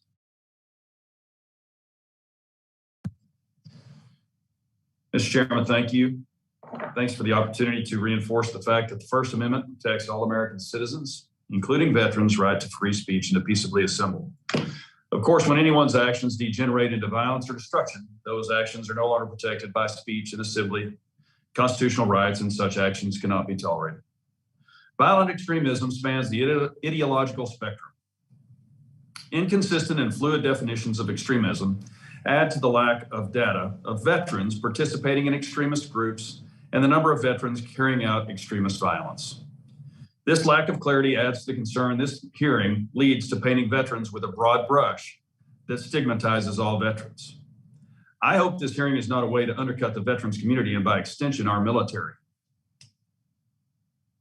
A hearing that stigmatizes the entire veteran community is damaging and sets back efforts to provide services to veterans. The veterans that need mental health care already face some unfortunate and unjustifiable stigmatization. There are a lot of areas this committee should focus on to help veterans. The time taken away from that focus is to the detriment of veterans. We should be focused on helping the VA deal with the backlog of care for veterans, benefits delays due to the pandemic, education and economic opportunities, and we should especially be focused on mental health care for veterans. I look forward to working with my committee colleagues on these important veteran needs. And I'd like to point out of the 18 million veterans that are alive in this country today, it was marked that 66 were involved on January 6th. And yet, the entire veteran community is painted with a broad brush, while an investigation is currently ongoing. If you've ever held command in the military, you don't comment on anything until the investigation is complete. And I think it's unfortunate that that has occurred here today. The investigation is not over. The legal rights of those involved have not been addressed appropriately. And until they are, this is an inappropriate comment to make about any veterans, and certainly not painting with a broad brush an entire group of veterans. I yield back my time. Thank you. Thank you, Representative Elsie. Representative Underwood, you're recognized for 5 minutes. Mr. Chairman, thank you so much for holding today's hearing. I'm so pleased that this committee began investigating violent extremism and the recruitment of veterans well before January 6th. I'm glad that we have an opportunity to hear from this panel of experts today. You know, I've been listening to my colleagues' line of questioning, and I just have to say, I'm really disappointed. You know, in my service on other committees in the Congress, we know that violent extremists pose the greatest terrorist risk to our country. And I am stunned that so many people would rather not know the facts about the recruitment of our nation's veterans to these organizations. It's just pretty shocking. But I had some follow-up questions for Mr. Plensler, if I could. So you said that you find that these groups have some efficiency in recruiting veterans. And I thought that was a really interesting word to use, efficiency. And so I wanted to ask you to expound on that. And then also, do you see veterans groups, so like the VSOs, explicitly calling out like the 3%ers and the Proud Boys and, you know, the Oath Keepers as terrorist organizations to say, like, watch for this? Can you just talk about the kind of forward-facing messages that you are seeing towards veterans? Yes, ma'am, and thank you for your question. And the comment I made was that veterans are particularly efficient targets for recruitment because of the skills that we have and the abilities that we have. So, you know, I think if you're, you know, a member of an organization that's looking to recruit members and you're looking to do harm to the United States, you know, it's one thing to hang out outside the DMV and recruit any Joe Blow off the street. It's a whole other thing to go after people who actually have training in small unit tactics and weapons and explosives, right? Know how to use them. And the ability to organize and lead other people, and the ability to recruit, because, you know, a lot of our military recruiters are very good. So if you get a hold of a recruiter, you know, they're going to be able to recruit more people to your cause. So, you know, I would like to think that most of my brothers and sisters are pretty resistant to this effort, right? But it's very concerning. The data showing, you know, I would put it this way: the light is blinking red on the dashboard, so we need to look under the hood and investigate this further. And then your second question. Could you repeat that for me, please? Yes. Are you finding that any of the VSOs or other veterans groups, even informally, are doing any proactive messaging towards veterans, explicitly calling out the 3%ers and the Oath Keepers and the Proud Boys as, you know, violent extremist terrorist organizations? Yeah. Are you seeing like a message go to veterans saying to kind of beware of this? Ma'am, I've heard some qualified rejection of the violence of January 6th from some of the nation's VSOs, but that call was not loud enough and not unequivocal enough. And I think one of the reasons is because some of their members have sympathies towards these groups, right? And when you're a membership-based organization and you gain money by collecting dues, some of them are reticent to take a strong stand. And I think that's unfortunate because, you know, if we get to the point where we don't have a republic anymore, then those dues aren't going to matter much at all. Right. I know that we have a witness here from Mr. Butler. I was just wondering, just because of the position you hold, if you've seen any of your peer groups or your own organization message to veterans explicitly naming out some of these extremist organizations that we know are interested in recruiting veterans. I'd echo what Joe just said. Certainly, it is challenging. I think we've been very clear. I've tried to certainly be very clear about my thoughts and views. But I think we're also still, in many ways, learning a lot about what these groups stand for and what's going on. I think it's challenging to make any statements like that. I'm not saying that they might not be appropriate at certain times, but I think we do have to take into account that there's still things that we're learning and ways to move forward on this. And is there an information threshold, you know, so if DOJ classified them in a certain way or something like that, where there would be a more of a comfort level calling them out explicitly as violent extremist organizations that you know, run counter to the values of the organizations, your VSO organizations? Yeah, I mean, I think that goes across the board. I mean, I think ideally we wouldn't have to be in a situation where we'd have to specifically highlight and condemn organizations to stay away from these. But I think to your point, yes, that would probably be a step in that direction to make more folks comfortable doing so. You know, it's just stunning to me that, you know, the parallels, right? If you look at the global war on terror, you know, Al-Qaeda is clearly a threat. ISIS is clearly a threat. And any other offshoot is clearly a threat. And we wouldn't hesitate to name the threat. The fact that we are having a conversation today with hesitancy about naming the threat of these domestic violent extremist organizations that we know are active in our communities is shocking. And I hope that we can come together to protect our veterans, protect our communities, and protect our country. With that, I yield back. Hi, thank you, Representative Edward. Ms. Luria, you're recognized for 5 minutes. Well, thank you, Chairman Takano, and thank you to our witnesses today. I'd like to first just respond to my colleague, Mr. Elzey's remarks. As Mr. Elzey, I'm a veteran myself. As Mr. Elzey, I'm a graduate of the United States Naval Academy myself, and he referenced those in a broad brush. Anyone who held command in the military would, of course, feel the same way as he does. As someone who's held command in the military myself, I do not share his views, and I would say that I'm glad as a veteran and someone who had the opportunity to serve beside so many others who are now veterans or continue to serve on active duty and will transition, that this committee is really looking at ways that they're susceptible. And, it's shocking to me that any members of this committee would not want to better understand how veterans can be susceptible. Were we talking today about financial crimes and the way that veterans are exploited due to their benefits? Would that be contentious?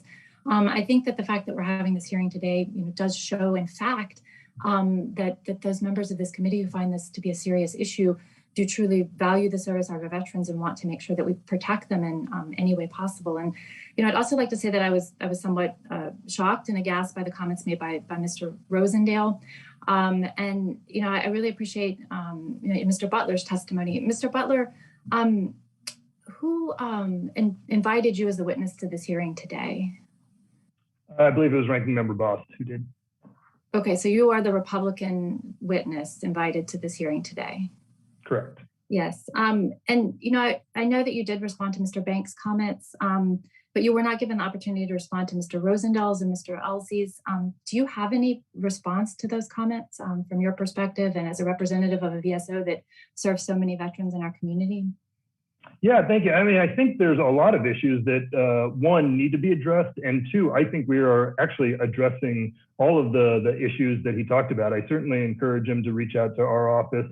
We have a priority as all of these issues that he mentioned, employment, mental health care. It's not as if we can only focus on one issue. There's a wide range of issues that the veteran community have as areas of focus. We certainly hear that from our community, from IAVA members, and we're trying to focus on all of those. And I think that this hearing and focusing on this issue actually reaches across many of them. And so I think it's important that we reach widely in terms of our efforts to address the needs of the veteran community.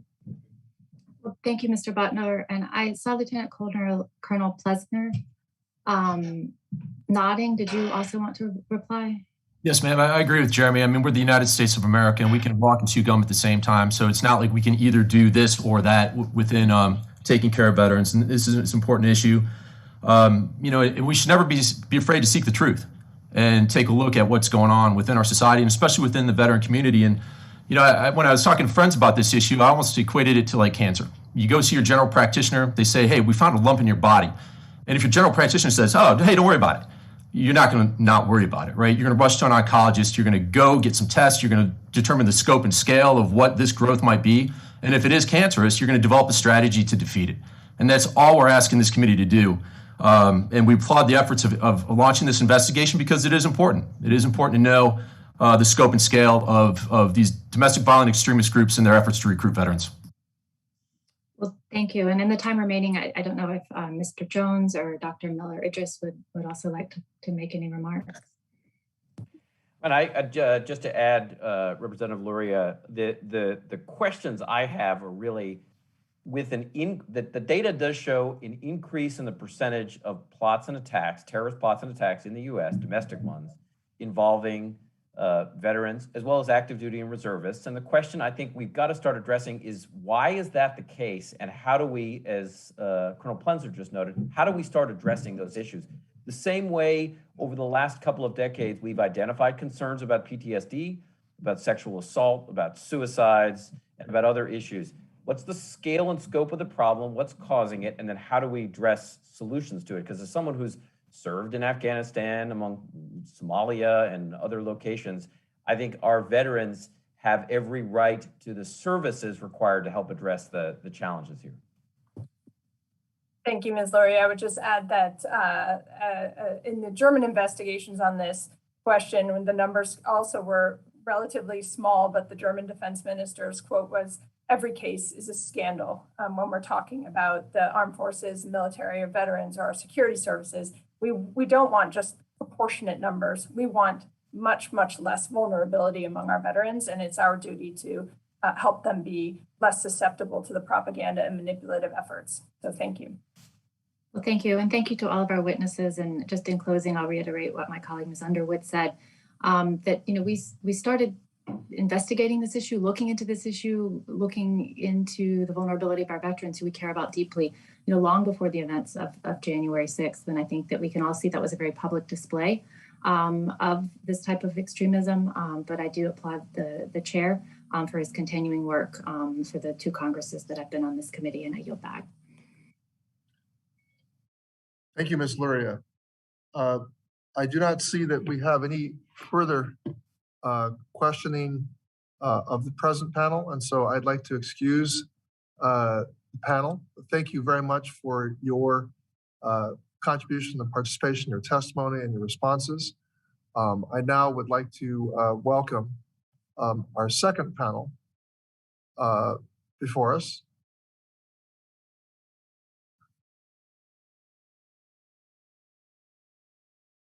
Our second panel features some of the leading experts drawn from the worlds of academia and advocacy on each of the major domestic violent extremist groups.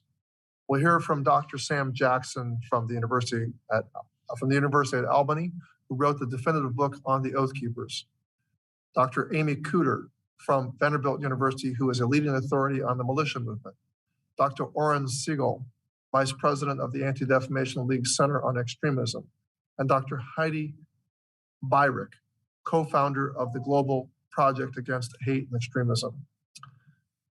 I want to thank you all for being here, and I remind our witnesses to pause for 2 to 3 seconds before speaking and answering questions. Dr. Jackson, you're recognized for 5 minutes for your testimony. Thank you, Mr. Chairman. My name is Sam Jackson. I'm an assistant professor in the College of Emergency Preparedness, Homeland Security, and Cybersecurity at the University at Albany. As the chairman mentioned, in September 2020, my book entitled Oath Keepers, Patriotism and the Edge of Violence in a Right-Wing Anti-Government Group was published. In my remarks today, I'd like to provide just a brief introduction to the Oath Keepers organization. This group is part of the broader far-right anti-government movement in the United States that believes that the federal government is the greatest threat faced by everyday Americans. Oath Keepers encourages Americans to prepare for violent conflict with a government seen as tyrannical. More broadly, the group contributes to the perception that violence can be a legitimate tool to achieve political goals. The group's name comes from the very broad idea that current and former members of law enforcement and the military should keep their oath to, among other things, protect and defend the Constitution against all enemies, foreign and domestic. However, Oath Keepers has an abnormal understanding of this oath, what it means to protect and defend the Constitution, and who counts as an enemy. Through its actions and rhetoric, the group encourages its supporters to see conventional political behavior, like certifying an electoral college vote, as action taken by enemies that threatens the Constitution. The group further sets the stage for its supporters to believe that violence is the only recourse to save the Constitution from those perceived enemies. This group has received media attention through the years for a number of different activities, the most prominent of which is certainly the January 6th insurrection. As of last week, 23 members of the organization have been indicted on federal criminal charges related to that day, and 5 of those 23 have pleaded guilty to their charges. But January 6th was not the first time that the group engaged in or prepared for conflict with government. Armed members of Oath Keepers traveled to the Bundy Ranch in Nevada in 2014 to prevent federal officials from carrying out a court order. During their time at the ranch, Oath Keepers contributed to a hostile situation that led the federal agencies to stop their efforts to carry out the court order out of concern for the safety of those on the ground. In 2015, the group offered to provide armed security for a county clerk who had been briefly imprisoned after a federal judge found her in contempt of court. The group publicly offered to send armed volunteers to prevent U.S. Marshals or any other law enforcement officers from taking the clerk into custody should she be found in contempt of court again. One of the most prevalent features of the group's ideas is the perception of threats. In response to these perceived threats, Oath Keepers encourages Americans to prepare for violent conflict. For example, in 2013, the group began an initiative to form armed neighborhood watches modeled on special forces teams. Recognizing that describing these teams as part of preparation for conflict with government might not be well received by many Americans, the group encouraged its members to talk about these teams as security against MS-13 or ISIS, because the action taken to fight against criminals and terrorists could also be used against tyrannical government. As I mentioned, Oath Keepers encourages those with law enforcement or military experience to join the group or adopt its beliefs. In part, the group's emphasis on veterans is a matter of its identity. Important figures within the groups are veterans, and they like to say that their oath to support and defend the Constitution didn't expire when they left the military. They believe that veterans have an obligation to remain active in defense of their understanding of an America that is under threat by the government, by left-leaning Americans, and by a murky group of international elite. This emphasis on veterans is also pragmatic, as we've heard from previous witnesses. Some veterans have skill sets that are useful for those preparing for violence based on experience in combat, emergency medicine, communications, logistics, and intelligence. For example, veterans who served in intelligence units might also have active duty contacts who could be sources of information in a conflict with the government. In closing, I want to emphasize the importance of recognizing that Oath Keepers is part of a broader movement. Even if the organization were to cease today, that would not necessarily change the scale of far-right anti-government extremism in the United States. In the past, some prominent members of the organization have left only to start their own groups that have the same ideas and goals as Oath Keepers. And many individuals in this movement never formally join an organization, despite adopting ideas and rhetoric promoted by specific organizations. Oath Keepers is a concrete example of this broader movement, but we must not let our attention paid to this group cause us to overlook the forest for this one prominent tree. Thank you for your time. Thank you, Dr. Jackson. Ranking Member Bost, you're recognized for 5 minutes. Mr. Chairman, just a quick question. All the panelists were not given 5 minutes? Mr. Bost, thank you. I thank you.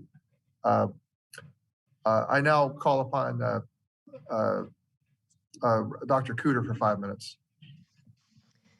Mr. Chairman, Ranking Member Bost, and other committee members, I don't have the stereotypical background of an academic. I grew up in the foothills of Appalachia, and I've been a gun owner since I was 21. I've used that background to better understand members of the modern militia movement. Rather than studying them only through their online or media presences, I've attended militia trainings and meetings, I've met and talked with their families, and I've extensively talked to them one-on-one. I've learned about their reasons for joining militias and about their beliefs regarding the country, the government, and a host of political and social issues. Through my research, I have found that the majority of militia members are law-abiding citizens. They do not always trust the government, but are not looking for a fight with it either. Given our short time today, however, I'm going to focus on the more extreme piece of the militia movement, on the units that are angrier and that, in my opinion, have a stronger likelihood of violence. Those units tend to have a few things in common. Among them is a propensity to believe in conspiracy theories. Another is strong efforts to recruit veterans. To be clear, I am not saying that all veterans are extremists or potential extremists, or that veterans who join militias only join the extreme factions. Rather, some militias may recruit veterans for both symbolic and practical reasons. Militia groups with many veterans can make symbolic appeals to other potential members, presenting themselves as patriotic organizations filled with people who have already demonstrated an unquestionable commitment to their country through their military service. From a practical perspective, militia members without their own military experiences want to learn skills from former service members. As early as 2009, numerous militia members talked directly to me about a desire to learn skills from veterans about how to enhance their firearms handling, their land navigation techniques, and their ability to move together as a cohesive unit. Veterans with more specialized skills, such as experience handling explosives, may sometimes be sought out by radical groups who are fantasizing about or plotting violence. The most extreme groups may already have specific operational objectives for using veterans' knowledge and experiences against a variety of targets. What I personally believe is more concerning, however, is that I have much more commonly observed veterans actively seeking out militias without having to be recruited. These veterans have a pre-existing desire to share their military skills. These men, and all whom I have personally encountered are men, said that they are searching for a way to continue to serve their country after leaving the service. Part of what they are doing is also searching for a community that would appreciate, if not quite replicate, their service and expertise. Some veterans who are searching for a place to belong are driven by anger at the federal government, which they believe has betrayed them in some way. Those who are motivated by such anger often want to find a militia unit that is on the extreme end of the spectrum, one that at least claims to be ready for violent action. As Representative Banks noted earlier, veterans face a variety of challenges upon their return, including issues like high rates of homelessness and suicide that may seem more pressing than an arguably small numerical presence in extremist groups. From what I've observed, however, veterans' attraction to extremist groups has an important shared similarity with those other issues: the need to feel supported and included in a society where many civilians struggle to understand the veteran experience. It's difficult to quantify the degree of threat that extreme militias may pose in the future, but we can't downplay the possibility of violence from the extreme factions. In recent years, we've seen militia groups who usually decrease in size during Republican presidential administrations, instead increase in both size and intensity. This happened as both conspiracy theories and political rhetoric, starting at the highest level, inflamed militia members' core concerns about the safety of our nation and the integrity of various cultural characteristics that they value. We saw some groups like the 3 Percenters and the Oath Keepers, who began in part as a reaction to President Obama and perceptions of growing socialism, intensify their transition into operating in-person units who use their shared ideology to protest, armed and in person, in a variety of volatile situations. These groups are typically only loosely affiliated with each other in practice, but can easily draw on their common interests for collective action. We saw this come to fruition on January 6th, when different militia units, overt white supremacists, and individuals unaffiliated with any known groups acted toward the same end of breaching the Capitol. We have warning signs that something like this could happen when we witness militias who usually maintain clearer group boundaries, protesting alongside overt white supremacist groups and others with a known history of violence at numerous events throughout 2020. What is more, we have reason to believe that extremist units continue to search for like-minded individuals, including some disenchanted veterans who are willing to commit future violence. We cannot afford to overlook signals of extremism going forward, and I thank you for your attention to this issue. Thank you, Dr. Cooter. I now call on Mr. Siegel for 5 minutes for his testimony. Thank you, Chairman Takano, Ranking Member Bost, members of the committee. On behalf of the Anti-Defamation League, the ADL, I appreciate the opportunity to discuss the landscape of domestic extremism and related efforts to recruit and attract veterans. Domestic violent extremism impacts the safety and security of all Americans, but understanding the specific danger it poses to our democratic institutions is a key to mitigating the threat. While extremist movements pose many problems to society, from spreading hate and intolerance to engaging in deadly violence, it is also concerning when adherents of extreme causes target the institutions dedicated to protecting the people of the United States. It's not lost on the American public that of the 600 or so individuals arrested for their role in the January 6th insurrection, at least over 50 were veterans, or that we have seen veterans become leaders of extremist groups, train extremists, and even engage in extremist violence.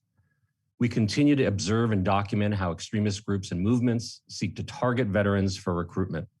How and why they do that depends in part on the ideology. The nature of potential indicators varies from movement to movement, and sometimes even within a movement. We have seen a range of white supremacist groups expressed interest in adding veterans to their ranks because of their military skills and training, including violent paramilitary white supremacist groups like The Base and Atomwaffen, whose members participate in training camps to refine their survivalist tactics in preparation for a perceived impending race war. The membership application for The Base explicitly targets those with, quote, military experience, unquote, And in a February 2019, the group's founder and leader tweeted, quote, "Why do we ask applicants about military experience? The base is survivalism and self-defense network, two skills that are acquired through military training," unquote. As mentioned earlier, members of the anti-government extremist Oath Keepers focus on recruiting military, as well as police, by exploiting their career-related oaths to uphold and defend the Constitution. One of the militia's main area of focus is firearms and military-style training. They recruit former military because they hope they have the range of skills and expertise in subjects such as survival, reconnaissance, hand-to-hand combat. These skills can be used to train others. There are also Proud Boys who present themselves as a pseudo-paramilitary group and consistently engage in violent confrontations around the country. They include members who are veterans, some who hold leadership positions. We also know that violence is not the sole domain of any one extremist movement and is an issue across the ideological spectrum. Some left-wing extremist efforts to push back against those they oppose have at times served to normalize violence as well. But we also know that 75% of extremist-related murders in the United States, according to our data, over the past 10 years, have been carried out by right-wing extremists. We are seeing how extremists use the language of patriotism to further their reach, wrapping their agendas in the stars and stripes. And this language finds voice on a variety of social media and online platforms, providing a fertile environment for the hate, conspiracies, and disinformation to proliferate in so-called patriot groups and other spaces that animate real-world activity.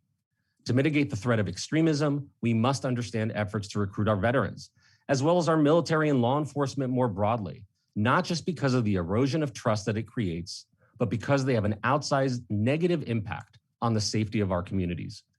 We must also pay attention to the broader changing landscape of extremism, whether it's harassment or threats against school boards, elected officials, or healthcare workers. The front line against extremist activity and action is local.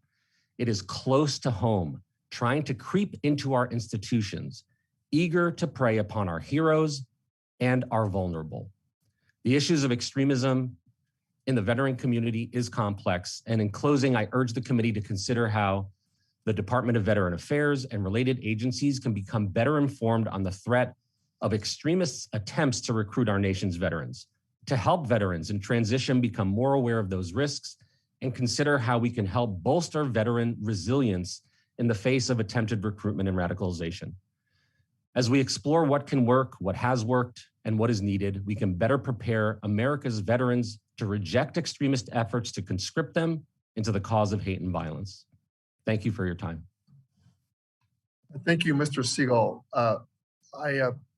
Without objection, will have your full testimony and the full testimony of the previous panelists included in the hearing record. And now I recognize Dr. Byrick. You're recognized for 5 minutes. Thank you, Chairman Takano, Ranking Member Bost, and esteemed members of the committee for the honor of inviting me to testify today on the critical issue of violent domestic extremist groups and the recruitment of veterans. My name is Heidi Byrick. I hold a PhD in political science from Purdue University, and I'm the co-founder of the Global Project Against Hate and Extremism. For more than 2 decades, I've extensively researched and published on white supremacist groups, militias, and other forms of extremist activity. A significant area of my work has been monitoring white supremacist and anti-government organizations that recruit active duty military and veterans. These organizations and their violence-inspiring beliefs pose a dire threat to our homeland, and we need to respond with equal vigilance. It's very important that nothing in my remarks today be taken to impugn the honorable men and women of the armed forces or the veteran community. Our nation and democracy are stronger and safer because of them, and I applaud the many military leaders and veterans who've made it clear that extremism has no place in the military. I'd also like to thank those veterans who acted with such bravery in protecting our capital and our democracy on January 6th. As the final speaker today, I'll try to sum up the threat that extremist groups pose to veterans in our country and offer a couple solutions. Since 2019, the FBI, the Department of Homeland Security, the National Counterterrorism Center, the State Department, the ODNI, they've all agreed that far-right extremist groups pose our country's most serious domestic terrorist threat. Though other forms of extremist violence have risen in recent years, far-right extremist violence has been the most deadly and the place where radicalized veterans have mostly been found. Dozens of veterans have been arrested for their role on January 6th, but their involvement in extremist activities has been a problem for a while. As Dr. Jones mentioned in the earlier panel, it may also be growing.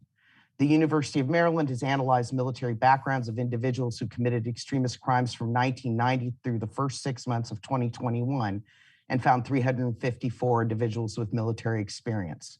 The danger of leaving this unaddressed cannot be overstated because veterans make extremist groups and attacks more effective, unfortunately. Some of our country's most tragic events have been the mass attacks planned and successfully executed by veterans, not only Oklahoma City, but the 1996 Olympic Park bombing, the 2012 attack on a Wisconsin Sikh temple, and many others. Though radicalized veterans are few in number, their skills help attacks succeed.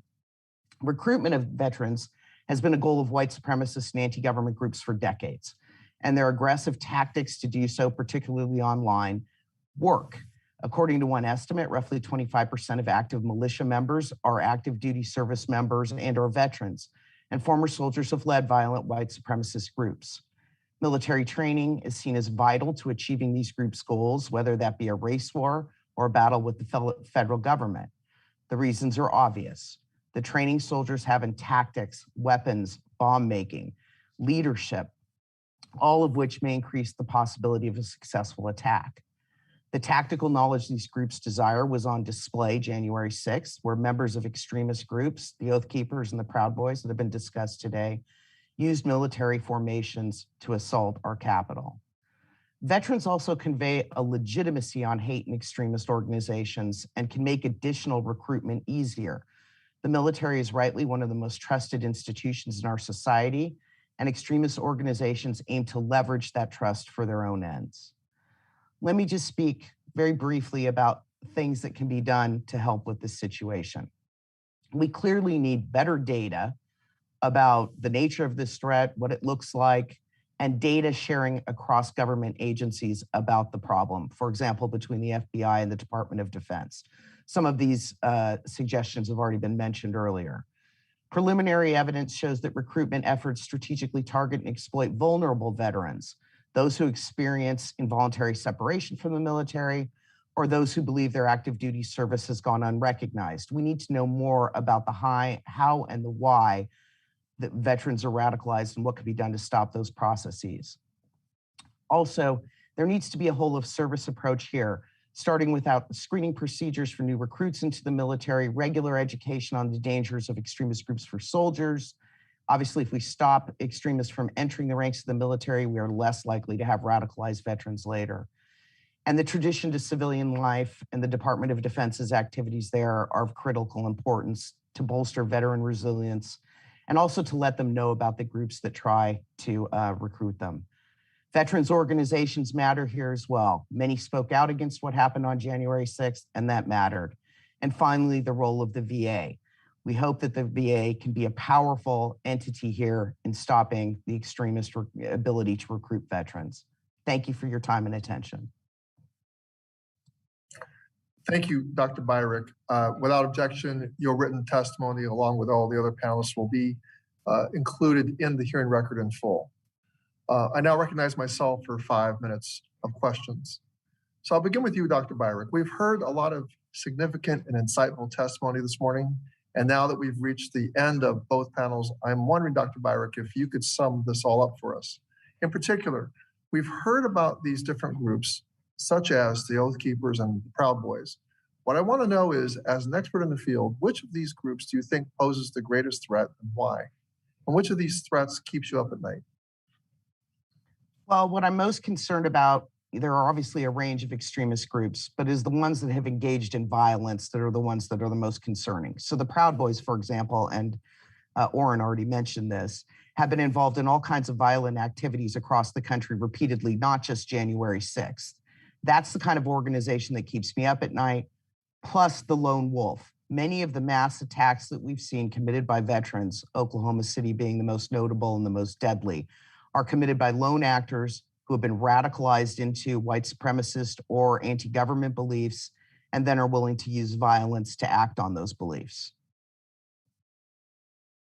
Well, thank you. Mr. Siegel, I'd like to ask you the same question. The ADL studies a broad range of extremist activity.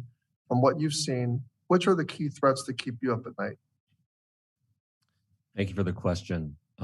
As I mentioned in my verbal testimony, 75% of extremist-related murders in the past 10 years have been carried out by right-wing extremists, and the majority of that has been at the hands of white supremacists. And so whether it's Pittsburgh or Poway or El Paso or elsewhere, we've seen mass casualty attacks from that movement, and that's a concern that we continue to have. I think what post-January 6th has shown us is that efforts to portray the government as a tyrannical, overreaching entity are also animating the types of extremists that you've heard from my co-panelists here, the anti-government, oath keepers, militia groups. And so frankly, we don't have a luxury to ignore any form of extremism in this country, but those who are able to manipulate social media platforms to spread their message and recruit are the ones that keep me up at night. Well, thank you for that, Mr. Siegel. I now would like to yield back the rest of my time and recognize the ranking member for 5 minutes. Thank you, Mr. Chairman. Dr. Cooter, my first question is to you, recognizing how often violent extremist groups adopt military culture, style, and gear and dress, how big of a problem do you think it is we refer to it as a stolen valor in this violent extremist groups, dressing up, acting like veterans, even though they might not have the background as being in veterans. I'm a little bit older. I actually refer to them as the Rambo wannabes that seek out different groups like this. Have you seen that in your studies of people doing this? I have seen that. Thank you for your question. What I see more commonly, though, is people who had attempted to be veterans, who, in other words, wanted to have a service experience, but didn't qualify for health or other reasons. And they're very aware of that boundary between themselves and real veterans. And that's part of the reason they really want to have veterans in their group, to have that more authentic experience and learn from them. Yeah, I think we can probably see a lot of that as well. And this next question is for any of the panel. And this is, so what role do you think, because I believe it's in there and I'm sure you all understand that as well, something new that's out there is, and as affected us over the year, what role does social media and so-called big tech play in recruitment for violent extremists and the like? Because we've had this problem. It was mentioned by some of them, in Vietnam era. I grew up during that time, saw the problems that have occurred on our campuses, but it took more of a recruiting one-on-one and places where they would come together. Does big tech allow for a faster growth? I'm happy to jump in and start. We know that the plots of tomorrow, the threats of tomorrow, are being hatched online today. And so the role of social media and online platforms in not only animating the narratives and grievances that motivate extremists, but that we know are linked to actions on the ground is critical. It's the lifeblood of these movements. And so, it's not unreasonable for users of these platforms to have an expectation that they all do more to stop the exploitation of those platforms, to spread that hatred, and to make it easier for extremists to communicate with each other and to target their enemies. Right. So go ahead. Ranking Member Boss, I think that this is a critical question, absolutely essential what you bring up. I agree with Mr. Siegel about the answers here. It's the online space that has transformed the recruitment abilities in ways that just couldn't exist in the 1990s. It was phone calls and fax machines and letters that would get you in touch with groups. We live in a completely different environment, and has made the problem of extremism, frankly, of all types, so much worse because of the way the social media companies in the online space has handled it. Okay, then the next question is how can we help our veterans and all Americans stay safer online? And I hope that you've looked at the bill that I and Congresswoman Mace have put out there. I think it is, and we're encouraging our Democrat friends to get on as well. I think it's a way that we've got to realize and get accurate numbers so that we can actually combat and train veterans as they go through the TAP program or wherever, whether they're leaving DOD or somewhere by the VSOs, can be taught to what to be aware of. And any other comments? But if not, I'll yield back the balance of my time, Chair. Well, thank you. Well, let's allow the witnesses to respond. They want to respond. I will just add to that question that, how do you make veterans be more aware of the efforts to manipulate them online? I think it's a similar question to how do we, prepare students and adults, frankly, as well, about that manipulation. And I think it's training, having critical skills training, but I think it's also being able to identify and call out what hate and extremism is. ADL has a hate symbols database, which provides examples of symbols and tattoos and code words that are commonly used. And I think that's a good place to start, educating all of the people that we want to bolster in terms of their knowledge, because that's going to be key in fighting against hate. Thank you. Any other responses? Perhaps I'll just jump in for a moment, if I may. We heard from Dr. Miller-Idris in the previous panel about this idea of inoculation, particularly in the areas of misinformation, disinformation, and propaganda. And just as social media and other internet-based communication platforms allow for extremists to reach one another more easily, they potentially offer a route for us to engage in some of this inoculation behavior.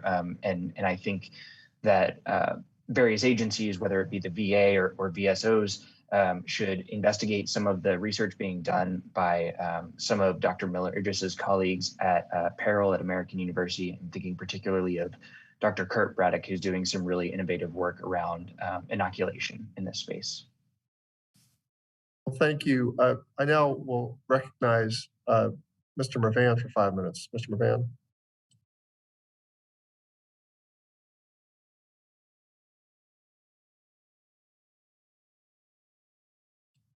Mr. Mervan, you're recognized for 5 minutes. Do you think you can hear us? I apologize, Chairman. Dr. Barish, it is always a privilege to welcome an expert with ties to Indiana to testify before the committee. If in your written testimony, you noted that VA has generally resisted calls to address the sources of radicalization among veterans, including online disinformation. Why do you believe VA has been resistant to combating violent extremism and online disinformation? And do you believe VA's stance is changing?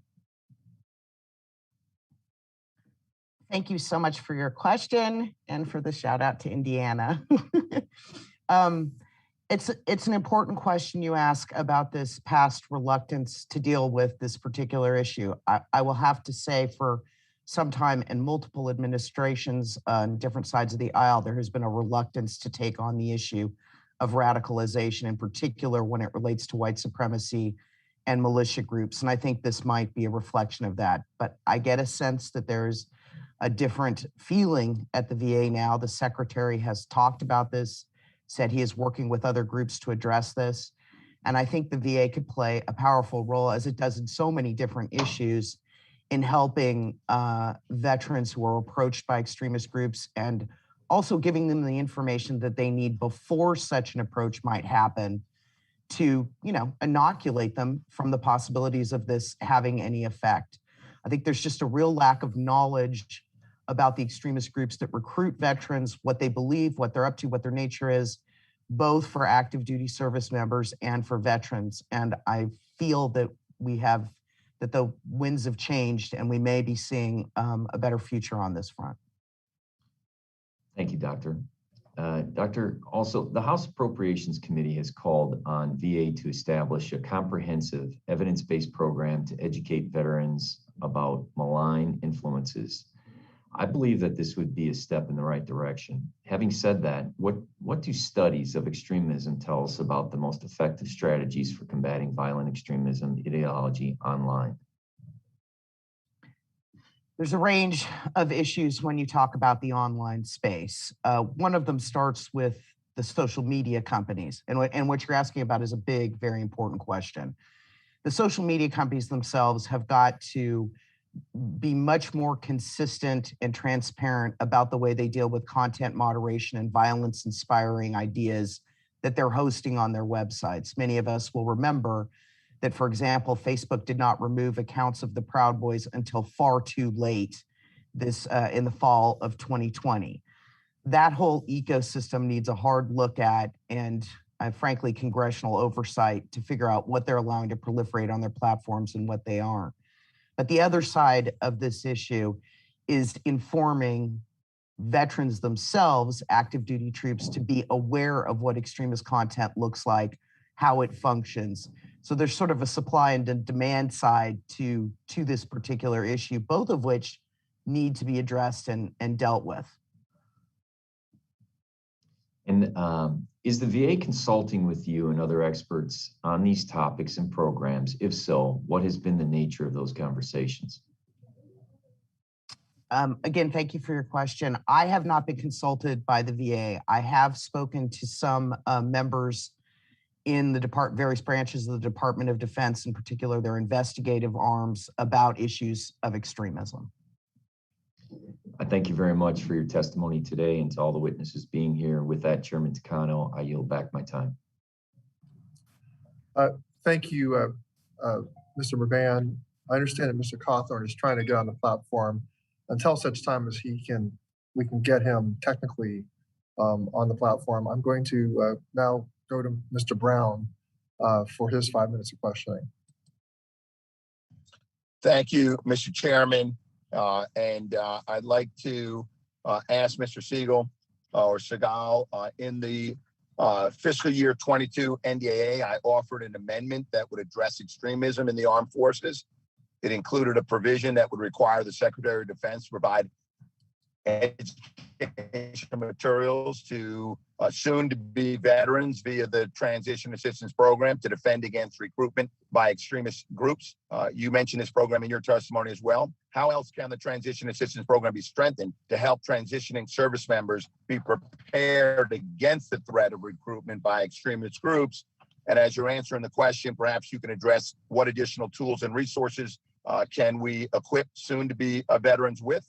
And how can the VA and DOD better coordinate to prepare service members transitioning into civilian life to defend against recruitment by extremist groups? Thank you for the question. Veterans are provided a range of resources during their transition from active duty to civilian life. Some of those resources involve mental health. Some involve other community-oriented resources that aim to support their ability to transition safely. These resources should include education on common extremist narratives, and referral opportunities for counseling, support groups, or other ways to be influencers for good and to promote hope over hate. Other than education and how extremists may attempt to reach them, referrals for counseling and support groups remain key.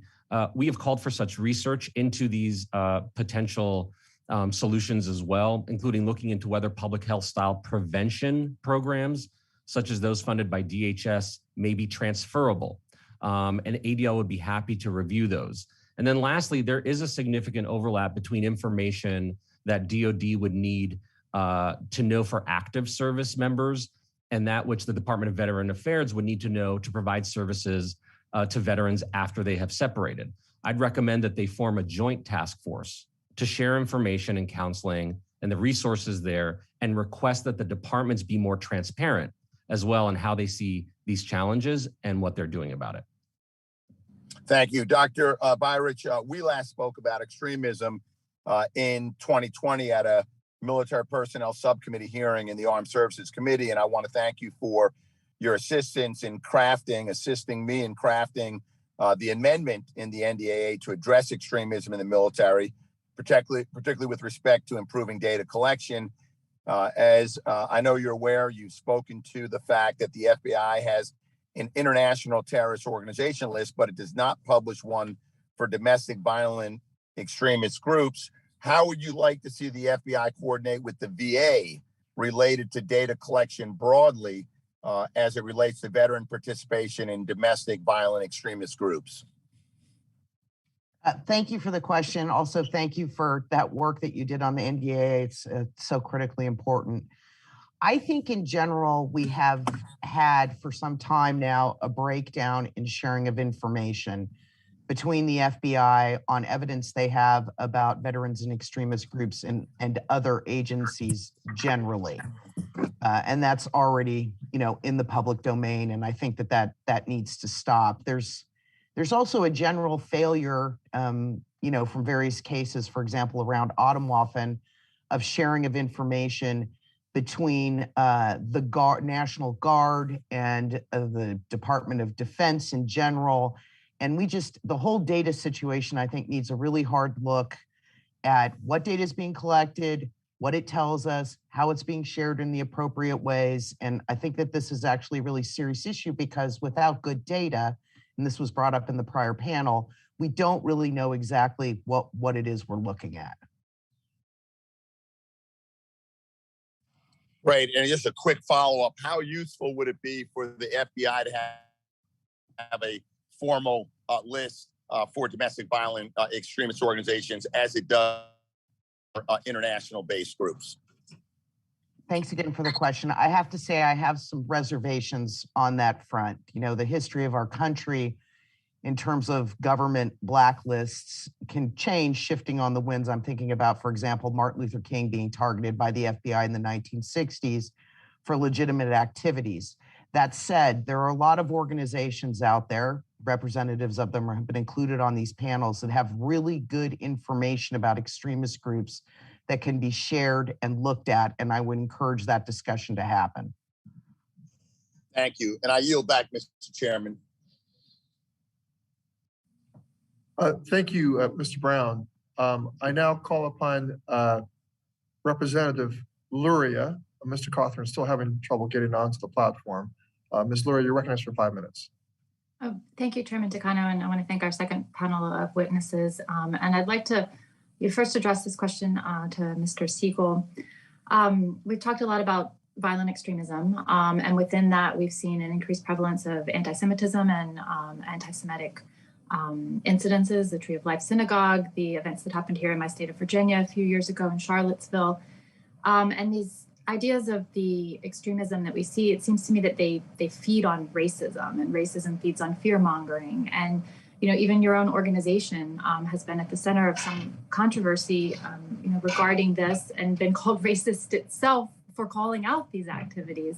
And we talked a lot about social media, and through that, like individual targeting of these individual veterans. But I'd like to take a broader step back and maybe hear from our panel about how they feel that the mainstream media has sort of normalized these types of ideas, and especially starting with ADL, because this idea of the great replacement that was being used by one of the hosts on one of the major news, if you call it that, and commentary networks out there, that's being seen by so many Americans. So, it doesn't even take someone being in the deep holes of Twitter or Facebook or some social media platform where they're individually being targeted. There's some broad messaging using a lot of these undercurrent type messages, even before they could be targeted.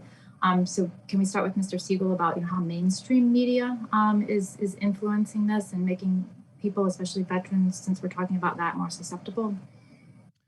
Sure. I thank you for the question. I think the issue of normalizing the narratives and the tropes that we know not only animate violence, but are a requirement for many of the hateful agendas that many of the groups that we're concerned about, it is made worse when they find voice in our mainstream media, and frankly, any media. So we know certain online spaces are mainstream to those who primarily get their information and news in the online spaces, but there's still millions of Americans who are getting their cues and are engaging in sort of the public discussion through our mainstream media. And when we hear people who are going to echo the sentiments that we see in the extremist spaces, that's a huge concern. And I will say one last point here. We know that the extremists, including white supremacists, celebrate it when public pundits or talk show hosts are giving voice to their hate. So combating extremism, holistic approach, and calling people out who use their vehicles, public vehicles, to normalize that is certainly part of that effort. Well, thank you. And I would add to that list of people for whom they applaud the public notice, and also former presidents. And I would like to open this to other members of the panel if you have any thoughts on mainstream media and perhaps how this is helping sort of normalize some of these messages before we get to the level of individual recruitment and targeting veterans.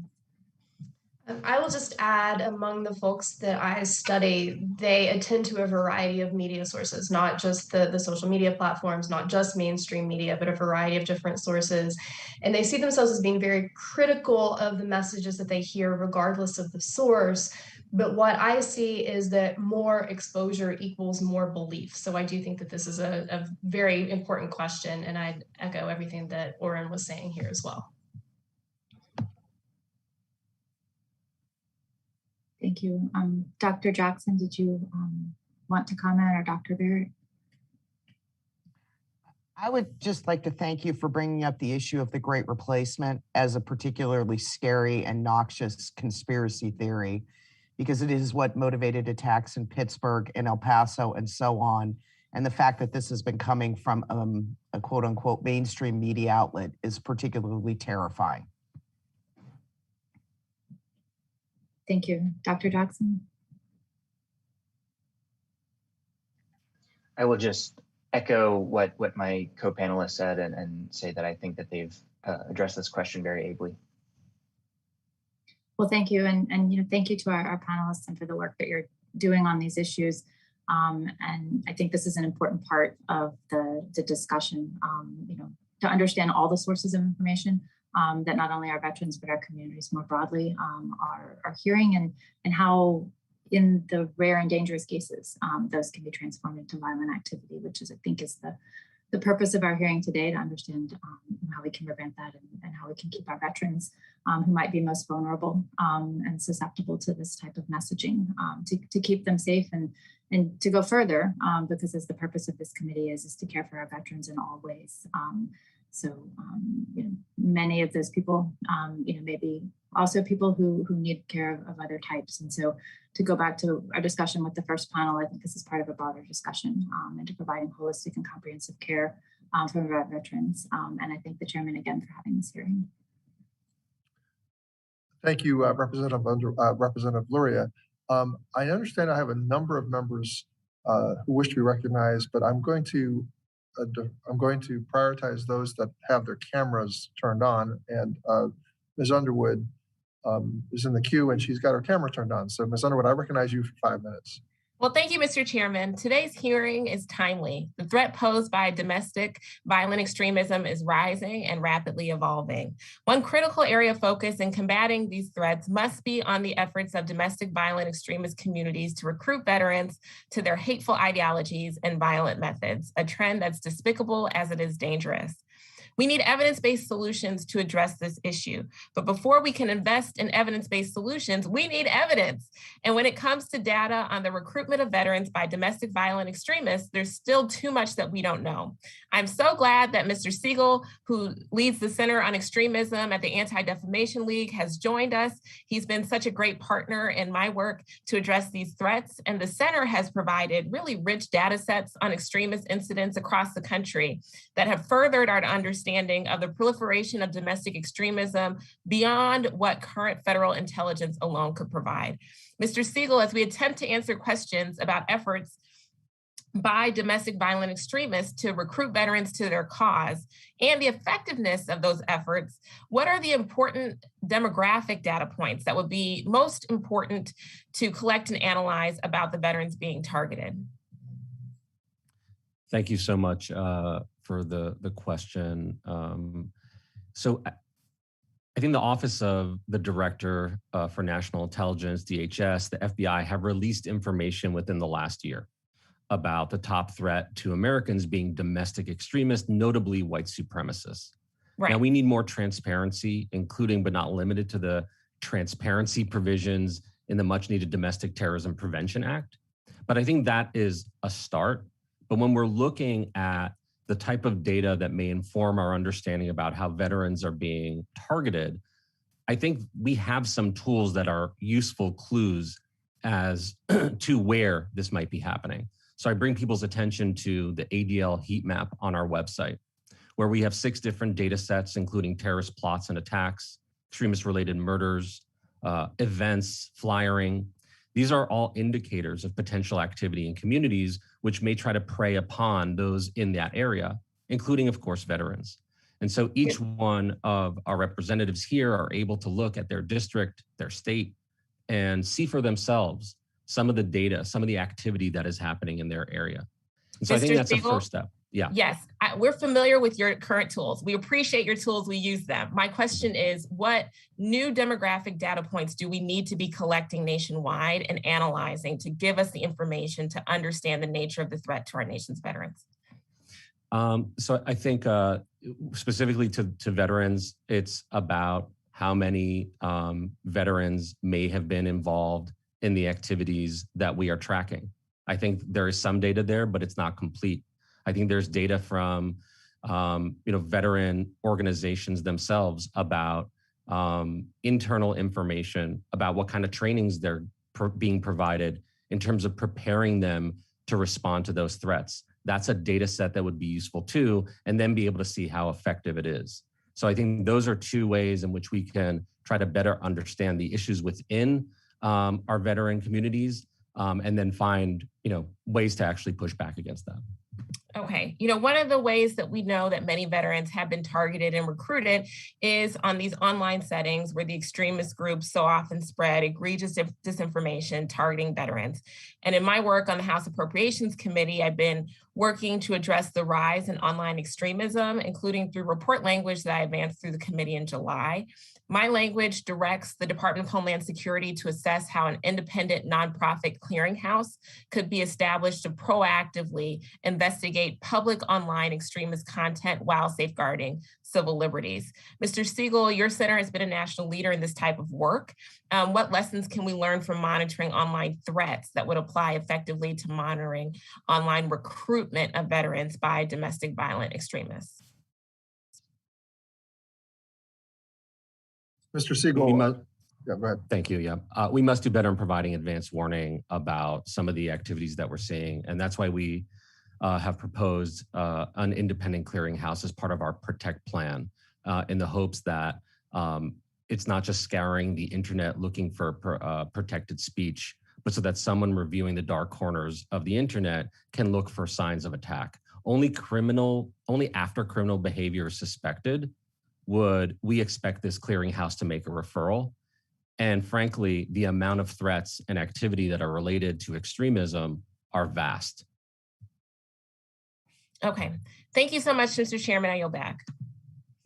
Thank you for your, Ms. Underwood. I now recognize Mr. Cawthorn for 5 minutes. Chairman Takano, it's normally my habit to start these hearings out by thanking you for holding this hearing, but I do not appreciate this hearing, sir. And Ranking Member Boss, I hope you'll indulge some frustration I have, because as I'm sitting here listening to the fact that our veterans are being derided, the people who have safeguarded our liberty are being derided and spit upon by members of Congress, it is truly disgusting. Now, if anybody says that there is a major movement of white nationalism inside of our military, I wholeheartedly say no to that. I wholeheartedly say that everything based on my evidence, and I did not serve, but I know many people who do. And the same sentiments from every single race that I speak to is that there is no racism in our military. If there is, it is very far and few between. For people to say that white evangelical Americans who are conservatives and who are in our military are racist is disgusting and wrong. Any Christian who is inside of our military literally worships a Middle Eastern man. To say that these people are racist is absolutely wholeheartedly false. Representative Lane had a great comment at the very end of her comments where she said that this committee is in the business of caring for our veterans.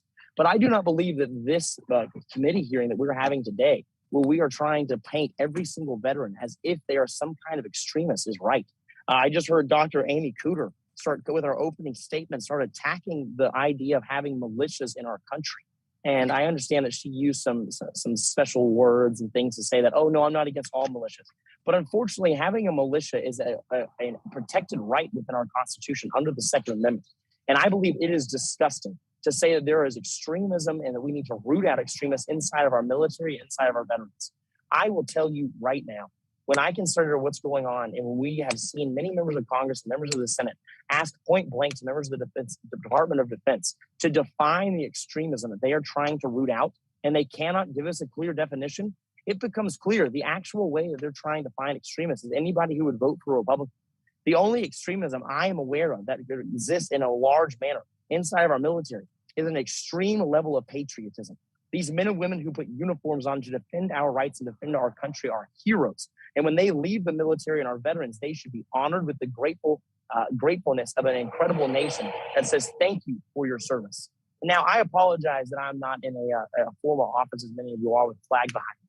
But as you see behind me, this is my district of Western North Carolina in these mountains. I have tens of thousands of veterans. And for you to come here and members of Congress to say, oh, well, you know what? It's actually a high likelihood that the people who are veterans, who are in militias, are actually extremists. That is disgusting. There are incredible numbers of militias inside of my district. And I'm very proud to say that these are people who want to safeguard our liberty in case we ever have a tyrannical government that rises up.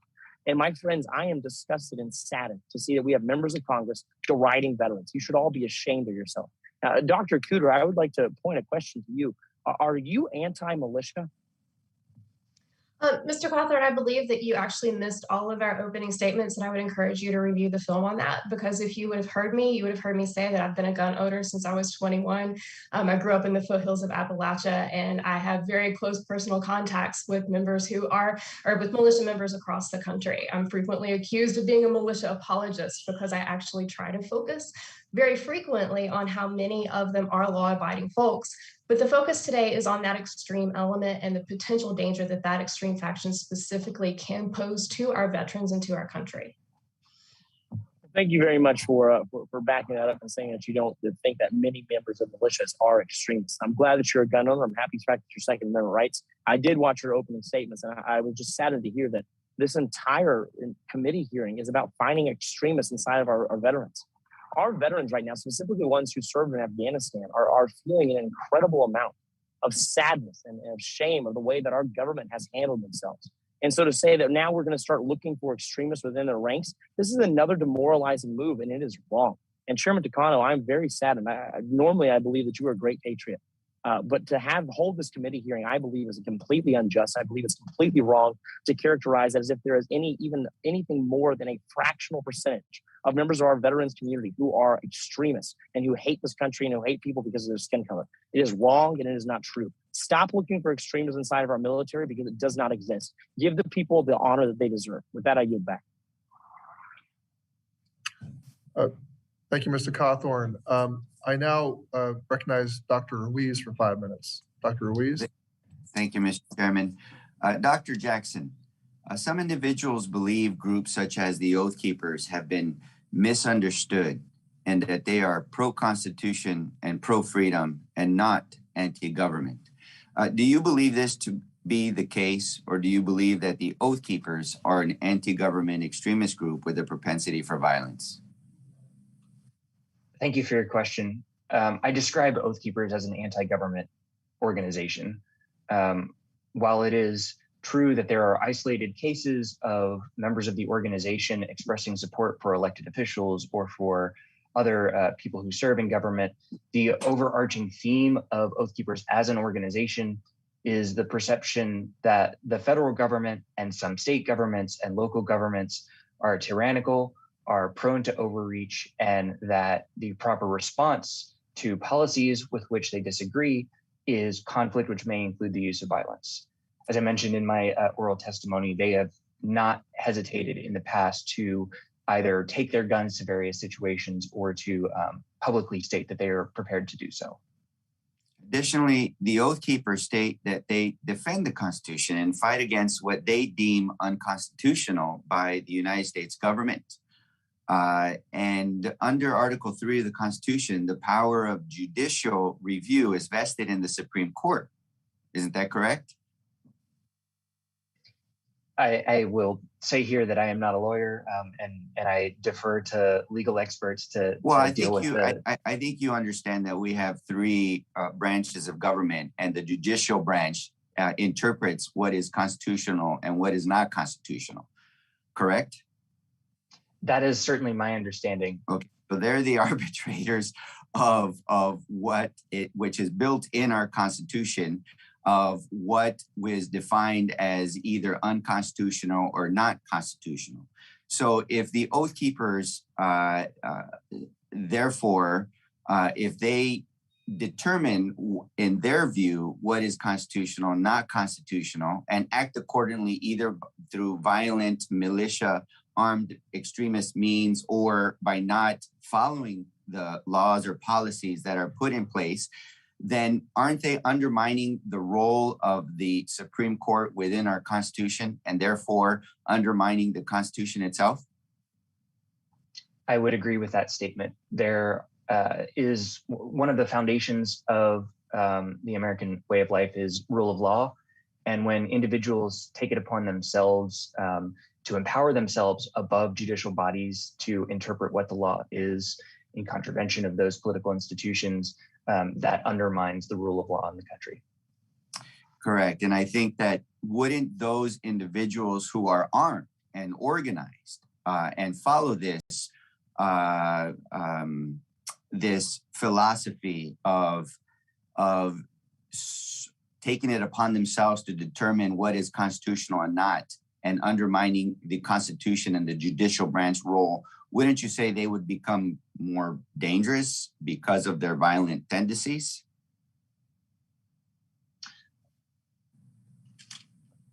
I guess I'm wondering what you're thinking of as more dangerous. Certainly they are dangerous. People who Dangerous are willing in to the use their... violent sense. And the Sure. violent sense and also in undermining our democracy. So let me ask you this question. How long have they been doing this? You had mentioned that they had activities in 2013 and 2014.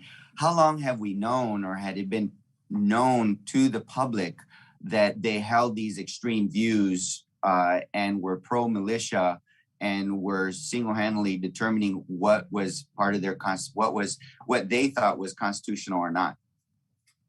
Oath Keepers as an organization has been around since 2009. But I really do want to come back to something I said in my statement, which is that Oath Keepers is part of a broader anti-government movement that has much deeper historical roots in the nation. This is not something that's new. It's been a threat in the past, and it continues to be a threat today. Can you review what their activities were in the year 2013 and 2014? I would be happy to talk with you about that. I don't want to try to...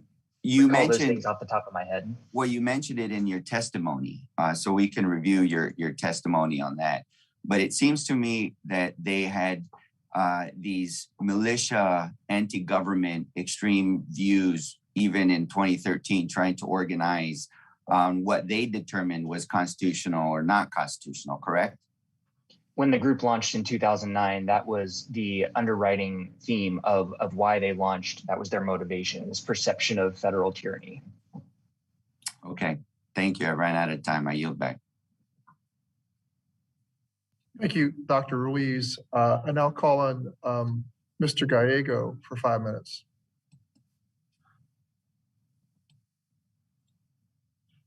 Mr. Gallego, are you? Did he leave the platform? Okay, I saw him before. I should have checked to see if his camera's on. I do not see any more members seeking recognition. So I will therefore thank our second panel of witnesses. I want to thank each and every one of you for your attendance at today's hearing and for the rigorous work that you do in your research and monitoring. I will now ask the ranking member if he has any closing remarks that he'd like to make. Yes, I do. Thank you, Mr. Chairman. And I want to thank each one of join you in thanking each one of our witnesses for sharing their perspective with us today, as well as the witnesses just described, the violence extremists that do exist across the political spectrum. As lawmakers, we have the responsibility to do more than just talk about the problems. We have a responsibility to fix them. So once again, that is why Congresswoman Mace and I introduced H.R. 2326, the Veterans Cyber Risk Awareness Act. Our bill will help answer some of the unanswered questions about dangers posed by violent extremists who may target veterans online. And it will empower veterans with the information they need to protect themselves and their families. The bill is supported by veteran service organizations, including the DAV, the VFW, the Wounded Warrior Project, the SVA, and the PVA.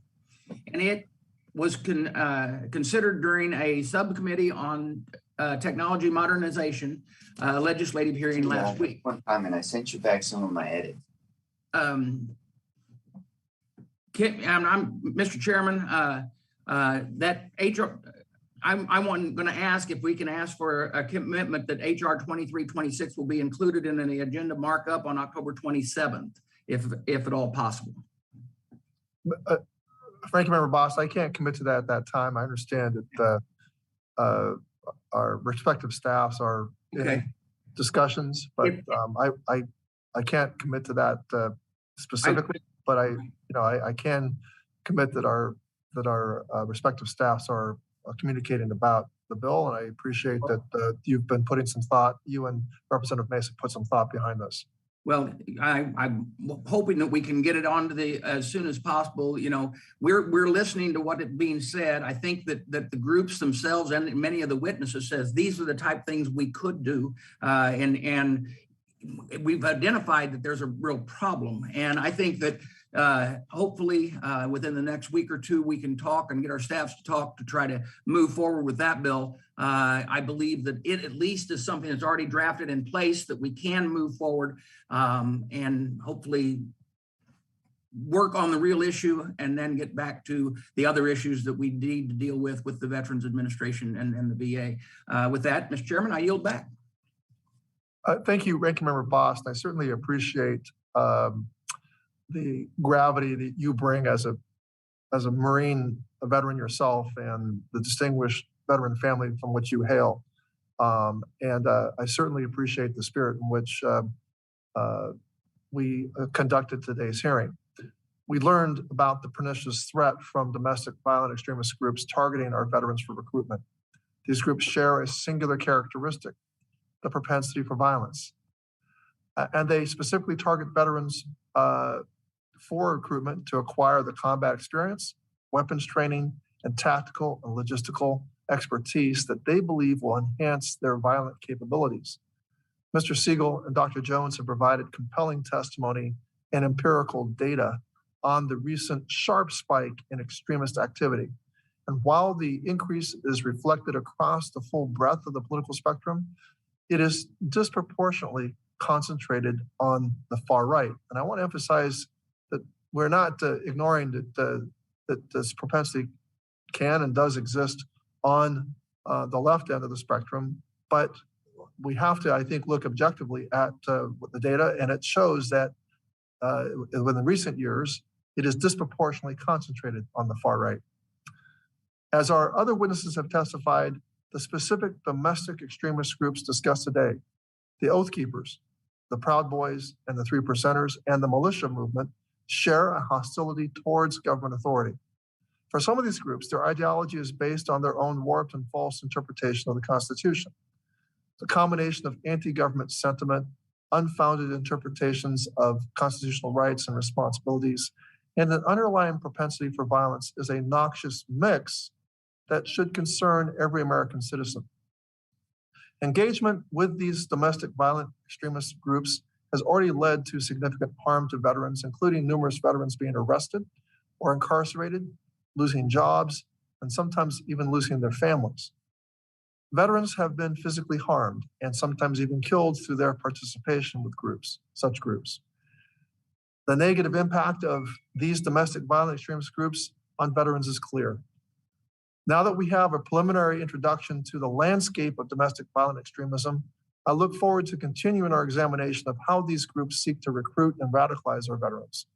Before we can best understand how to identify, intervene, and assist veterans that have become entangled in these groups, we need to carefully examine the many factors that can contribute to an honorable and patriotic veteran becoming susceptible to recruitment by extremists. We must look carefully at the role of disinformation and conspiracy theories and the ongoing multiplier effect of social media. But even beyond that, we must also consider how the valuable work that our subcommittees are doing on healthcare, mental health, employment, and education can perhaps be instructive on this issue. Most importantly, we need to continue to prioritize this issue and work diligently to shine a spotlight on the threat posed by domestic violent extremist groups and their targeted recruitment of veterans. As Colonel Plensler and Mr. Butler testified, we have valuable resources within the veterans and VSO community, and we must engage these partners to develop a comprehensive approach to tackling violent extremism. I also want to reiterate what I stated in my opening remarks, that this issue is about violence, not political positions, parties, or opinions. Addressing the threat of domestic violent extremism, and particularly the implications of this threat for veterans and their families, must be a bipartisan issue. And I hope that our committee is able to focus on the underlying issues without being distracted by partisan bickering. I'm committed to working with Ranking Member Boss and other members of our committee on both sides of the aisle to continue examining this issue, its underlying causes, and potential solutions and strategies. Additionally, I hope that we can identify opportunities to partner with our congressional colleagues on adjacent committees, including Armed Services, Homeland Security, and Oversight and Reform, to explore broader initiatives on this most critical threat. And finally, all members will have 5 legislative days to revise and extend their remarks and include extraneous material. And again, thank you for appearing before us today, and this hearing is now adjourned.